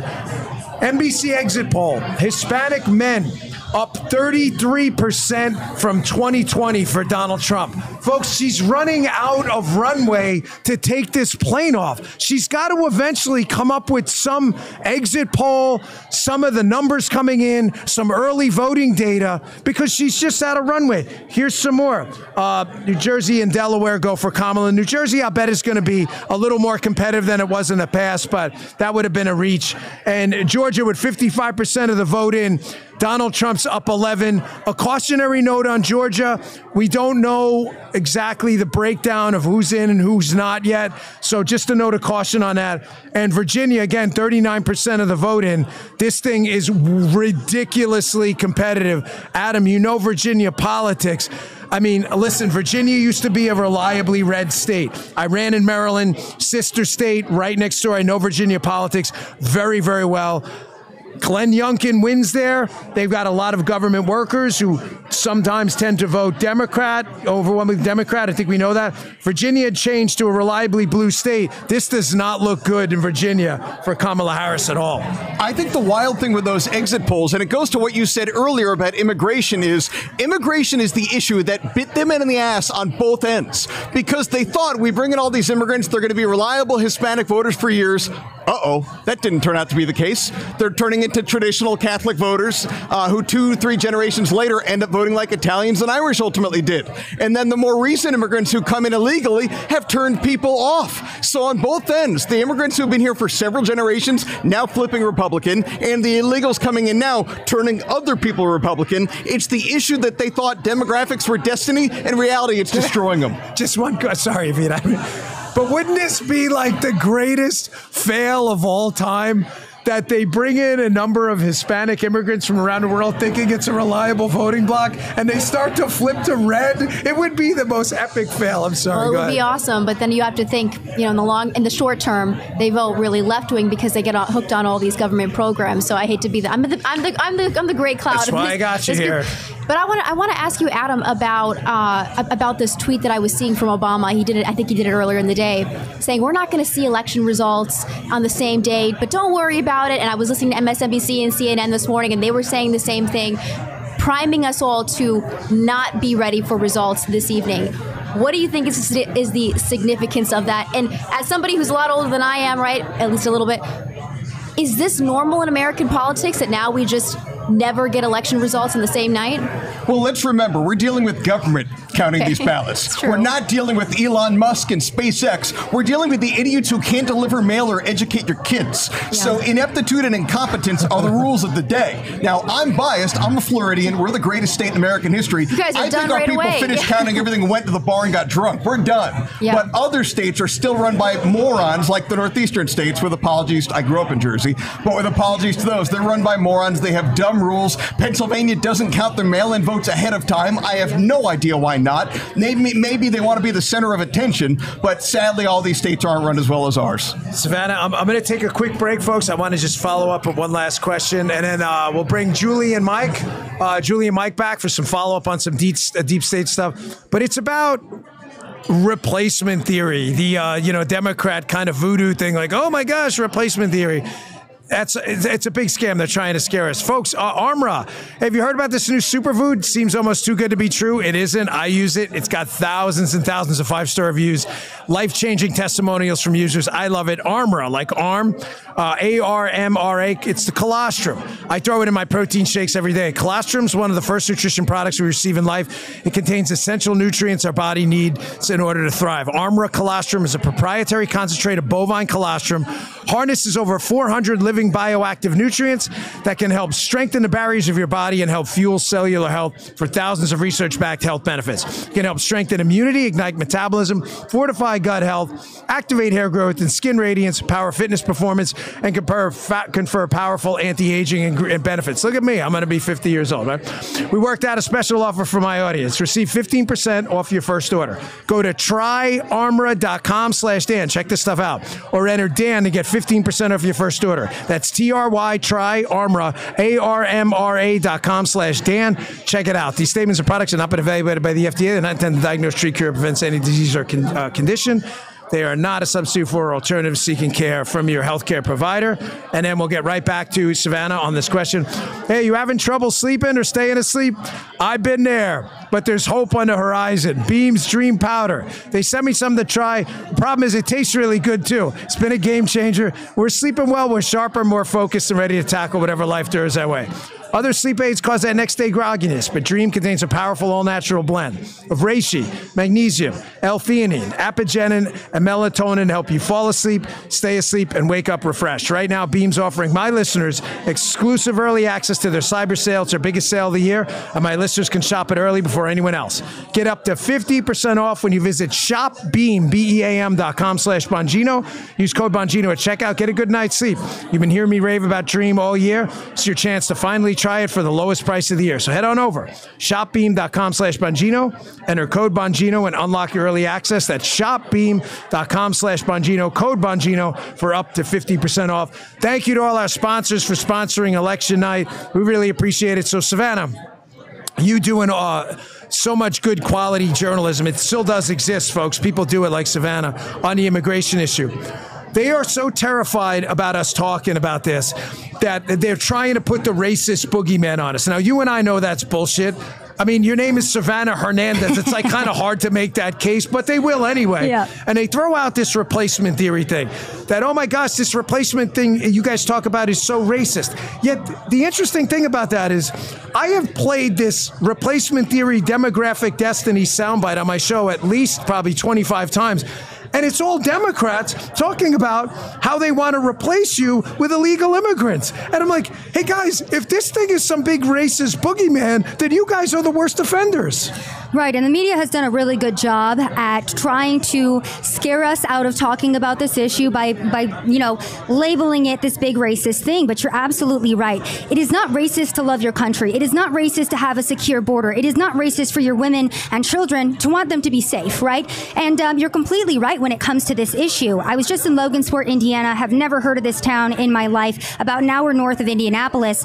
They had a 30% demographic change because this tiny town of 18,000 people, primarily white, has now been surged with Haitians who are not assimilating, who do not speak the language. So you absolutely are seeing that demographic change. And then if you actually look at the statistics of illegal aliens that have come into this country versus the amount of Americans that are giving birth, like those numbers, I think the amount of illegal immigrants has actually surpassed for, I want to say 2023, the amount of American births. So we absolutely are being replaced. Elon Musk has done a really good job as well of drawing attention to how these migrants are going to swing states specifically, and we're seeing a 3-digit increase in the amount of them here. And why is that? Because they will ultimately play into how the census is drawn, right? And how congressional districting is going to go. They will ultimately change the foundations of this country, and it is an issue that we need to get under control.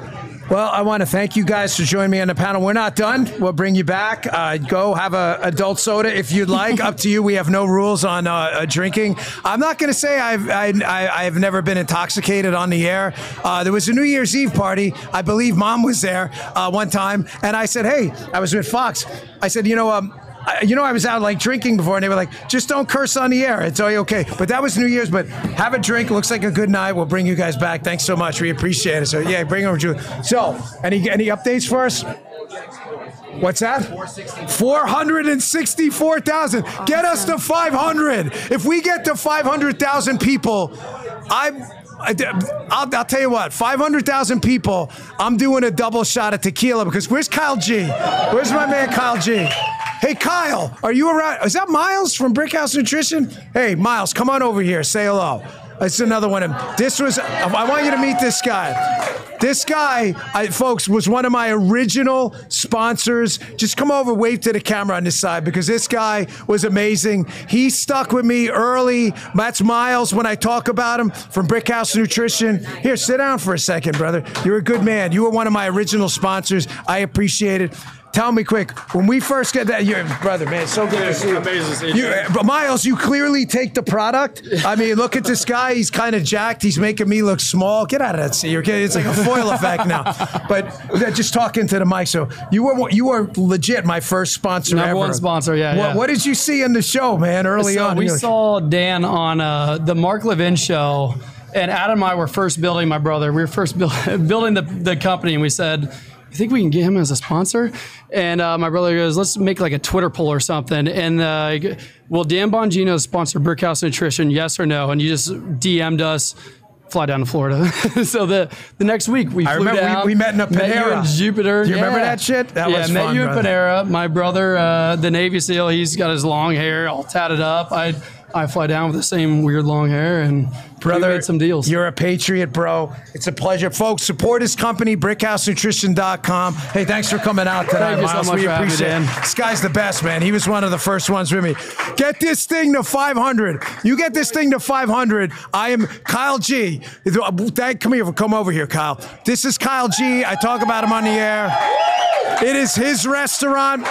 This is Oak and Ember in downtown Stewart. It is the finest place on earth to live, but don't tell anyone because everybody keeps moving down here. Kyle, thank you for having us tonight. My pleasure. Appreciate Thank it. you. So I said to the audience, if we get to 500,000, I know you bought some special tequila I like for the place. That I will do a double shot on the air for this. I may down that sucker. I'm in on that. Will you do it with me? I'll do it with you. We got to get to 500. And we're going to do one if we win, though. How are you feeling about the night? I know you've been a real advocate for freedom and liberty. I'm feeling good. You know, the momentum we've got going in is phenomenal.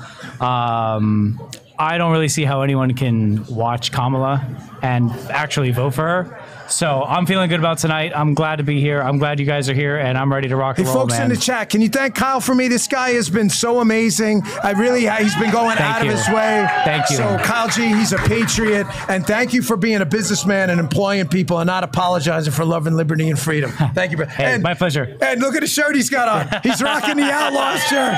One of our Vote favorites. for the Outlaw, baby. Thank you, brother. Thanks, Dan. Everybody, you got it, man. So if you're ever down in Florida, make sure you go to either Kyle G's, Oak and Ember. He's got a ton of great restaurants down here. You're going to love him. I also got my good friend Mike here, Metakaitis, who I love. He's got some great restaurants down here, Hudson's and stuff. They're awesome restaurants. The Boathouse, Stewart Boathouse, just great places. So, folks, the numbers are looking even worse. There is not a single positive trend line going in that direction where Kamala Harris looks in any way good. It is all bad for them at this point. There is nothing that looks good for them at all. The only thing, here's one race, though, I'm a little bit nervous about. I do have to give you kind of the good and the bad. Did I not say this week? Remember the Nebraska Senate race? I'm a little bit nervous about the Nebraska Senate race, folks. That Senate race in Texas a little close, but Ted Cruz is doing well there. That's good. They called the Minnesota Senate race for Klobuchar. No, but what's that? Oh, Brian's here. Oh, I'll tell Brian to come on. Hey, Brian, come on over. Hey, we got Congressman Brian Mast here. Brian is my congressman. We love Brian. Brian represents the district here. Brian's a war hero. Brian took some significant injuries in combat. Brian, obviously your race kind of like didn't bode well for your opponent. It did not. Yes, they keep trying, Brian. It's not really working out. It's been a number of years since I got a concession phone call from one, though. I can tell you that. Really? Yeah. So you did get a... No, I didn't. I don't think I've got a concession phone call for the last 3 years. So how are you feeling about tonight? You're the congressional representative for this district in Florida. The Florida was an absolute electoral bloodbath for Kamala Harris. I don't see that as isolated to the southern states. I think she's in real trouble. No, look, I've been traveling with JD and the president over the last couple of weeks and even beyond that. And the places that I've been visiting, yes, of course, it's a biased crowd when you go there. They go to see the president, go to see the vice president. It's a biased crowd. But when I go to some of these places and you just constantly are meeting people saying, hey, I'm a Democrat. I've never voted Republican before. I'm going this way. My union was telling me this, just in Michigan, in Wisconsin, in Pennsylvania, you're hearing things from people where they're telling you this is their first time ever, and it's palpable. Yeah, the Rick Scott race in the Senate race in Florida looks like a blowout. Yeah. And remember they were saying, the Democrats were saying their targets were going to be Ted Cruz and Rick Scott. That was the biggest money flushing down the toilet bowl exercise I've seen since the Lindsey Graham race in the last cycle with Florida the Jamie and Texas? Harrison. Come on. Yeah. But do you ever think they really had a shot? Not at all. But I'll tell you this. When I would visit Texas, because I was visiting Texas as one of the places being on the road, people in Texas were asking about Florida. Hey, how's Rick Scott? We hear that he's going to have a tough race. And I was telling them the same thing that they were telling me about Ted Cruz. Well, you tell me about Ted Cruz. I hear that he might have a tough race. No, this is Texas. He's totally safe. I'm telling the same thing. No, it's Florida. Rick's going to be just fine. The New Hampshire governor's race, which is really the only competitive race, folks, Kelly Ayotte is the Republican. She looks really good right now. We don't have the whole, but that's obviously a governorship we'd like to take back. Now, Brian, you've seen the political transformation of the state of Florida. Is this going to be your fifth term? So it's going to be your fifth term. I remember when you first ran, Florida was legitimately a swing state. If you won the presidency by a half a point, it was like a landslide. I think Donald Trump started it. Ron DeSantis watered that seed. And now tonight, if the numbers are as bad as they look for Kamala Harris in Florida, I got to tell you, I think us in Ohio may be kind of out of the swing state category. Maybe, not forever, but at least in the near future. And you use the right terminology. They watered that seed. What did they water it with? They watered it with good conservative policy that people certainly realized during COVID. But even beyond that, hey, that stuff they're doing in Florida, not closing things down, letting people be free, having, no state taxes, you name it. This is. I think I'd like to have those things in my life. Why? Because I get an immediate raise if I move to Florida. Let me move out of this Northeast state and come down here and have a better lifestyle. Yeah. About Amendment 3. My husband and I voted different on this issue, and I wanted. So I believe that the results are showing that people voted against. So meaning that we're not going to have legalized weed in the state. What are your thoughts on that? Do you think that was the right move? As a libertarian, a lot of people on the right are split on that issue. I chair the Congressional Cannabis Caucus. Never been a cannabis user of any kind, way, shape, or form ever in my life. But at the federal level, dealing with this, I say, look, we got 38 states that already have their own programs operating outside of the federal law. Just by states' rights as an issue, they should be able to have this descheduled from the federal level, deal with this on their own, in my opinion. So that's been my stance on it as a whole. Florida, whether Florida's dealing with this in the right way, I think we're going to find out a little bit. Some of the, I don't want to call it scare tactics, but the things that they've been saying about, hey, they're going to be able to, light up in the booth next to you in the restaurant or something like that. I don't know if that's true or not true in the way that they're saying it, but from a federal standpoint, deschedule it. Let states deal with it themselves. They already have many legal programs. Let them dealing it in the banking side of it, so people don't have to keep operating with cash to, whether they're leasing a place or running a grow operation or something else. Just makes sense to get it out of the federal hands, in my opinion. It doesn't look like abortion was the winner they thought it was going to be in the state of Florida either. And they tried that in other states. Well, I think they tried that in Texas too. Not going to be a winner there. Not going to be a winner in the state of Florida. People are pragmatic here. They're gonna look at the individuals, look at the individual constitutional amendments, and in the end, we don't want this to be a tourist state for abortion either. So yeah, Brian Mast, congratulations. Can I ask Five you one terms. more question? Yeah, I'm so please, sorry. go ahead. We have Julie Kelly here. We were just talking about the January Sixers, and their future is just really in the hands of God right now, depending on how this election goes. What needs to be done in Congress to get those tapes finally fully released? And why hasn't that happened already? The long and the short of why it hasn't happened, you're dealing with a House of Representatives barely with a majority, and some people that just don't care to deal with it. Many of us do. I also chair a caucus known as the Congressional, the Justice for Warriors Caucus. We deal specifically with members of the military that are basically trying to get screwed, not trying to, but they're getting screwed by previously the Obama administration, now the Biden administration. So for these January 6ers, one of the things we were dealing with is if you're a a member of the military, you're getting a military retirement, you can have that taken away because of incarceration. Even if incarceration is you haven't even been adjudicated yet, you're just locked up and you chose not to post a bail, or they wouldn't give you a bail, or whatever it might be. So that's what Justice for Warriors has been dealing with that. But obviously the Senate under Schumer has absolutely zero desire to deal with this, other than to try to make some kind of political bludgeon out of it in the way they see fit. President Biden, his administration, they're not going to touch it at all in any way that we see appropriate.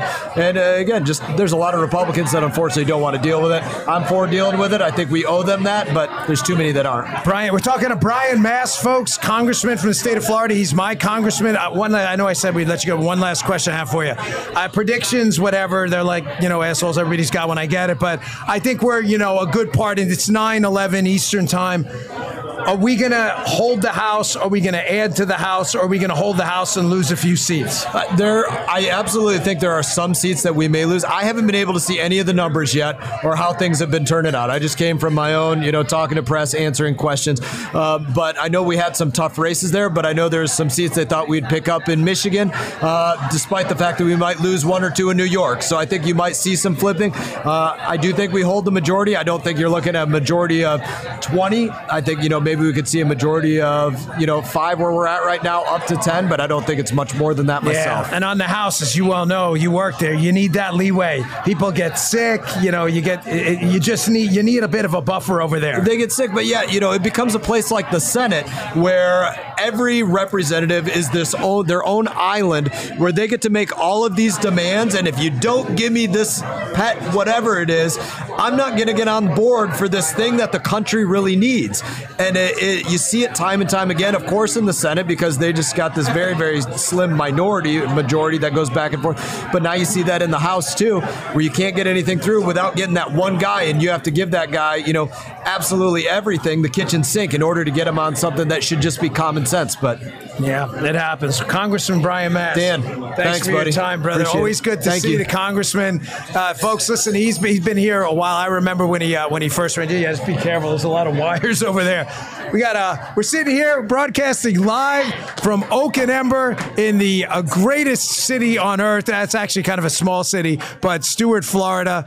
I hope you all are having a good time. I want to get, folks, speak the truth, McGroin. Who just sent it out? 500 more. Let's get to 500. We got to get to 500. We need to get to 500 tonight. We're going to bring back, you got some notes for me? Yeah. We're going to bring back Julie and Mike, too. All right. Some updates. You guys ready? Bring it, kids. Jim, gosh, you write like a doctor. North Carolina. A largely a majority black county, Yancey County, 90% counted. Trump leads. They haven't won the county since 1972. Trump is going to take Texas on 49% reporting. He's up 53 to 46. We love the state of Texas. I had no doubt that Texas was going to come through in the clutch. Zero doubt. We love you. What's that? Yeah, Julie and Mike. Bring Julie and Mike back. I want to do some more deep state talk. Folks, quick break, just a couple more. We got sponsors. They've been very good to us, so I really appreciate your time. Hey, there's a lot at stake in the upcoming election, but regardless of who's sitting in the White House, the fuse on the economy's already been lit. 4 years of a conservative presidency will not be enough to turn the tide on our $35 trillion national debt. And if the left wins, it's like throwing gas on a dumpster fire. You don't have a lot of control over the outcome, but you can help protect your savings by diversifying now into gold from Birch Gold. For millennia, gold's often stood firm in the face of greedy governments, economic upheavals, and global strife, and it can help protect you now. Birch Gold, my gold company, will help you convert an IRA or 401k into an IRA in physical gold, and it doesn't cost a penny out of pocket. Past 4 years, inflation's seen an increase of as much as 19%. Price of gold's increased 40%. Coincidence? Text Dan to 989898. Get your free info kit on gold and trust Birch Gold like I do to protect your savings. Text Dan to 989898 today. Message and data rates apply. Paid for by Birch Gold. And we welcome one of our new sponsors, Burner, to the show. Hey, when it comes to protecting your family, it's not just about having a firearm. Lethal force isn't the answer to every situation. Imagine an imminent threat comes to you and your family. Instinct may drive you to reach for a firearm immediately. So what if there were a way to defend yourself and de-escalate a situation situation without the irreversible consequences of deadly force. Burna. They have a non-lethal pistol launcher equipped with tear gas and kinetic ammo, can incapacitate an attacker for up to 40 minutes. Sometimes you just need protection to ensure you can defuse the situation and drive the threat away. I've trained with firearms for many years. Let me tell you, the pistol Burna sent me was one of the easiest to learn and to use. If you don't own a firearm, it's a great option to have. Made in America, legal in all 50 states, requires no background checks, and shipped right to your door. Visit Byrna.com/Dan now for an exclusive 10% discount for my listeners. That's BYRNA.com/Dan. You won't regret it. Thank you, Julie and Mike. Mike's got the hat turned around. I hope that's a good sign. Mike, you first. How are you feeling? Give us an update. Where are you leaning? Is this going to be a good night or a bad night? They're good numbers. I'll say that. If you had asked 6 months ago, would you like to be up 195 to 113 at, a little after 9 p.m. on election night, and all the different trends that you've been identifying, I would say things are looking very good. The part that I'm concerned about are what plays out over the next few hours here, and especially because they've already primed us to believe that the main key swing states are going to remain undecided, potentially running on us. This blue mirage, red shift. Is that an op they were running on us? Right, because ordinarily, we've never had an election before last time that results were not known on election night. Even the contested 2000 election. Just called Ohio for Trump. Nice. Ohio. Yes, we love you, Ohio. I'm sorry, Mike. Go ahead. Nice. No, 195 to 113. Ohio in the Trump column. We are loving us some Ohio right now. Go ahead. No, it's Mike. amazing. The main concern is what is going to be happening in the next few hours in deep blue cities, where you have these deep blue Soros DAs who are going to potentially be able to safeguard what happens in the dark in those districts where there are just not a lot of Republicans to be able to call them to account or to be able to challenge the legal system. What happens in Michigan and Wisconsin when you have places like Detroit, when you have places like Philadelphia and Pennsylvania? And, I think we're all waiting for that to be, have a little bit more visibility on that before being able to have the kind of confidence that I think everybody wants to feel and is quite palpable because of the momentum we currently have. Julie, there's going to be massive media pressure if this gets uglier, because this is really bad right now for her. He's already at 195, 113. It's only 9:18 Eastern time. Massive pressure on the media to not call this thing. Mike knows it. You know it. They want to drag this thing out so they can dig stuff up. They can start filing lawsuits. You're going to have Mark Elias, who you know well, for all the wrong reasons, is going to be suing everyone and their mother and their dog. There's going to be big time pressure to not call this thing.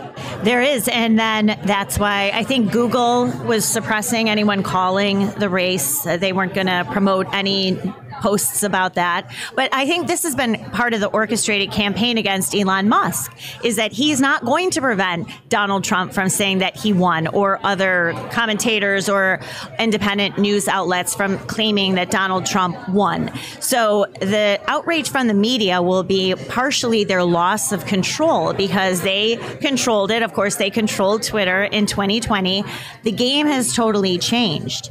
And so these numbers look really good. I know we talked about, I think we mentioned this, Baldwin County, Georgia flipped to Donald Trump, a 41% black county, for the first time went Republican in 2004. That is the best possible news. And also the exit polling, and I know, again, we talked about that, but independents in Georgia and Pennsylvania broke 5 to 6% for Donald Trump.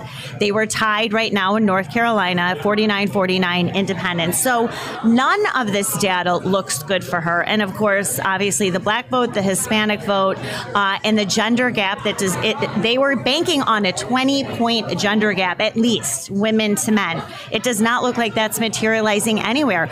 So how can you look then ahead to Pennsylvania, Michigan, and Wisconsin and feel like what we're already seeing early on, what we saw in the late polls, will not replicate itself in those states as well? Did you think that this is actually the year of the man? Because we've been told so many times, right, that women are going to drive the vote out for Kamala. She's going to, bring everybody in because this abortion issue. We just saw that Amendment 4 went for the pro-lifers here in Florida. So do you think it's possible that actually the male turnout is going to be the real decider of this election instead of it being women like the media primed us for this whole election cycle? It could be, but I'll tell you what, Avita, I thought that really weird commercial that was with the voiceover by Julia Roberts, where she's I hated that. She's telling Republican women that our husbands are abusive or something. It was so weird. Intimidate. But it also signaled something, right? They're not going to produce a commercial like that and have Julia Roberts if they didn't really have some suspicion or some fear that the gender gap was not going to materialize. Why would they produce a commercial like that with a heavy hitter like Julia Roberts if they were really confident that women, especially white women, were going to come out in these huge numbers, double-digit gap? So to me, that was a little bit of a tell. And then when you saw in the polls, the weekend polls, the New York Times, Siena poll, and some others, especially in Pennsylvania, the women to men gender gap was 6 points in Pennsylvania. I mean, it just was not really happening. And so that's why I think that commercial, they came out with that. And now we're sort of seeing this manifest itself in the results. Mike, I want to ask you about Elon and the game-changing moment, him buying X. But folks, quick update. Again, NBC exit poll, take it with a grain of salt. But I'm telling you, when you see trends like this, come on, you guys know politics. This is looking like a really genuinely shit night for Kamala Harris. There's not one single data point coming in her favor. NBC. So we're talking about like straight up communists here. They had an exit poll. Trump, the black vote in Wisconsin. Now, Wisconsin, we've only got about 40% of the vote in. It looks good, not great, but good for Trump. Black vote in Wisconsin for Trump apparently got 20% on the exit polls, which, folks, if that number is absolutely game-changing. And here's another one in Michigan, kind of making our way around the United States in the swing states. Oh, yes, New Hampshire governor, Republicans win again. Yes. Man, let me tell you something. If they're calling the New Hampshire governorship race now, can you imagine if Trump even polls even remotely close in New Hampshire? Folks, this trend line is really, really bad for Kamala Harris. Wait, the Michigan thing, I don't want to miss out on this. Trump winning 18 to 29-year-olds in Michigan by 5%. Again, Julie and I have said it over and over. Exit polls, take them, go like this. Throw them in the garbage. However, trend lines are real. There's not a single data point that's come in that's in this woman's favor. Mike, you are the man on the deep state. He's at Mike Ben Cyber on X, massive following. I've known about you forever. You did that Tucker interview, most viral thing I've seen in a long time. Elon was the game changer for free speech, wasn't he? A guy with the assets to finally take on this big state, deep state monolith. Absolutely, he was. You know, the difference between Elon and Zuckerberg is really interesting. It's not just the difference between a double-digit billionaire in Zuckerberg and a triple-digit billionaire in Musk. But Zuckerberg had those misgivings about censorship while he was running Facebook. He said in 2019 that he thought censorship had gone too far on Facebook. But then an operation called Change the Terms was run. Facebook lost $60 billion in market cap in just 6 weeks. And so Zuckerberg caved and gave the advertisers everything they wanted. When Elon Musk, that same fastball came at him, he gave double barrel middle fingers and said GFY. And that's so I think Zuckerberg feels those sort of libertarian free speech principles, but is not willing to sacrifice the financial and business enterprise that he's developed. Whereas Elon Musk, when he was asked during that pivotal interview with the advertisers, well, what will you do if X goes bankrupt? What if they actually kill the company? And he says, let them kill the company. The world will watch. And he basically set himself up practically on the cross allegorically to say, listen, you can come at me. I may go to jail for this. I may lose I may lose Tesla and SpaceX, but I believe in human civilization. I believe in human freedom. And his life purpose is essentially to fight for that at this point, and it was the game changer. It did give bold motivation to Mark Zuckerberg. I think it gave motivation to Jeff Bezos, who just pulled back, the Washington Post editorial and has now vowed to hire conservative writers. I'm not sure that Tim Cook from Apple would have made that call to Donald Trump unless he felt like the tech community coming from Elon Musk and David Sachs and Chamath and the whole Silicon Valley network. All it takes is one brave person with means to stand up for other people who also have means to say, you know what, if I do this, I'm not going to be alone. I'm going to have this guy who happens to also be the wealthiest person in the world, who happens to also have 6 different multi-billion-dollar companies that he's running. So I will at least have a network. And from there, the hub has been built. It has emboldened Congress. There are so many members of Congress who I interact with frequently who talk about how, Elon will be able to amplify things.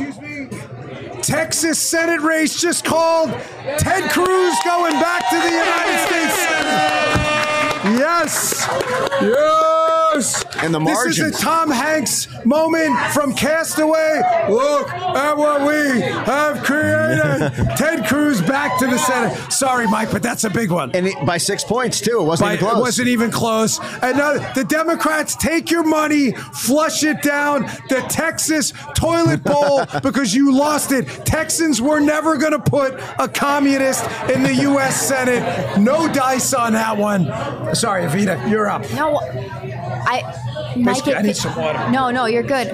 Mike, it feels like what you're saying is even if we have some really great results tonight, it's not time to relax. That things are still going to be potentially hot. If you're in a blue city, how would you suggest people prepare? Say you're in Chicago, say you're in New York City, say you're in Washington, D.C. What should people be prepared for? How bad could things get? Well, people in blue cities, the number one thing is to stay alive and stay useful and stay effective. And so in a deep blue city, there are going to be Soros DAs who will prosecute you for looking at people sideways. The fact is this was different than in 2020 when there was no exhaust pipe to be able to do political activism. Every time you click the retweet button, you are a journalist publishing an important story. Everything you can do to amplify while staying safe is probably the best thing you can do if you happen to be nestled in Chicago or New York City or the District of Columbia. But, to your point about the fight not being over, even with the win tonight, I'm going to read something that just came in from the Council on Foreign Relations an hour ago. Now, just as setting for this, the Council on Foreign Relations is one of the most powerful think tanks in all of Washington. It has this very deep history. If anyone's read Carol Quigley's Tragedy and Hope, it was sort of one of the first blob apparatuses for consensus building between the intelligence community, the State Department, and the defense sector, as well as the banks and the corporations. And so just an hour ago, they tweeted, even if Trump wins the count in the Electoral College, he is still likely to lose the popular vote. And so the more fundamental charge lobbed against him will be that he does not represent the general will of the people. This is the sort of democracy revolution talk that we do when the State Department loses an election in a foreign country and then street protests roll out and they say, actually, the mob really represents the people. And so if Trump wins the Electoral College, but there still fails the popular vote, you are going to see a stream of headlines similar to what you saw 2 months ago, arguing the Constitution is invalid, the Constitution is a threat to democracy, we need to switch to a popular vote to represent the people. You could even see that argued on January 6, 2025 as a means to hold up certification of the election. All right, you ready for some good news? Who's feeling the love? Oh, it has 2 thumbs and it's feeling up. This motherfucker right here. I'm feeling good, right? Seth Keshel, who's a guy we've been following on Twitter a lot, very good political analyst. He's calling North Carolina for Trump. I say I'm in with that guy. I say I'm in with that guy. North Carolina's gone. And Florida's already gone. Ohio's gone. We kind of knew those. But if... Eric? Eric Daugherty, who we've been following a lot from Florida Voice News. He's amazing. He's backing up that call. Folks, is it... 270 called it. Folks, North Carolina's gone. It's gone. North Carolina's gone. Yeah. For Kamala Harris, not for us. This is amazing news because it is on now the East Coast and they can't mess with us. Here's another one. Georgia. 71% of the vote is in. Trump 53, Kamala Harris 46. Guys, this is not looking good for the Harris campaign. I can't say it enough. I mean, when you see a trend like this, something magic is happening. I'm hoping at this point we maybe be able to make it tonight an earlier call than I was even hoping. I mean, I'm staying around with you for a bit. Don't go anywhere. What do we got? I'm going blind. 468,000 people watching. Get us to 500. More. Kylo freaking Rensta. More. I want 5. Bongino, we got Anita right here, folks. Yes. Bring it. 500,000 people. I want it. I will never. Nothing's ever good enough. And then we want 6 after that. Julie. So, the censorship regime, it's been powerful. Mike, you're big on this too. They have really, listen, I begrudgingly have to admit, they were very smart and savvy the way they did it. Pre-Rumble, pre-Elon Twitter, I mean, they pretty much owned you, and we were seeing a lot of self-censorship, especially during COVID. I didn't do that shit. I got kicked off YouTube. I told people masks were bullshit.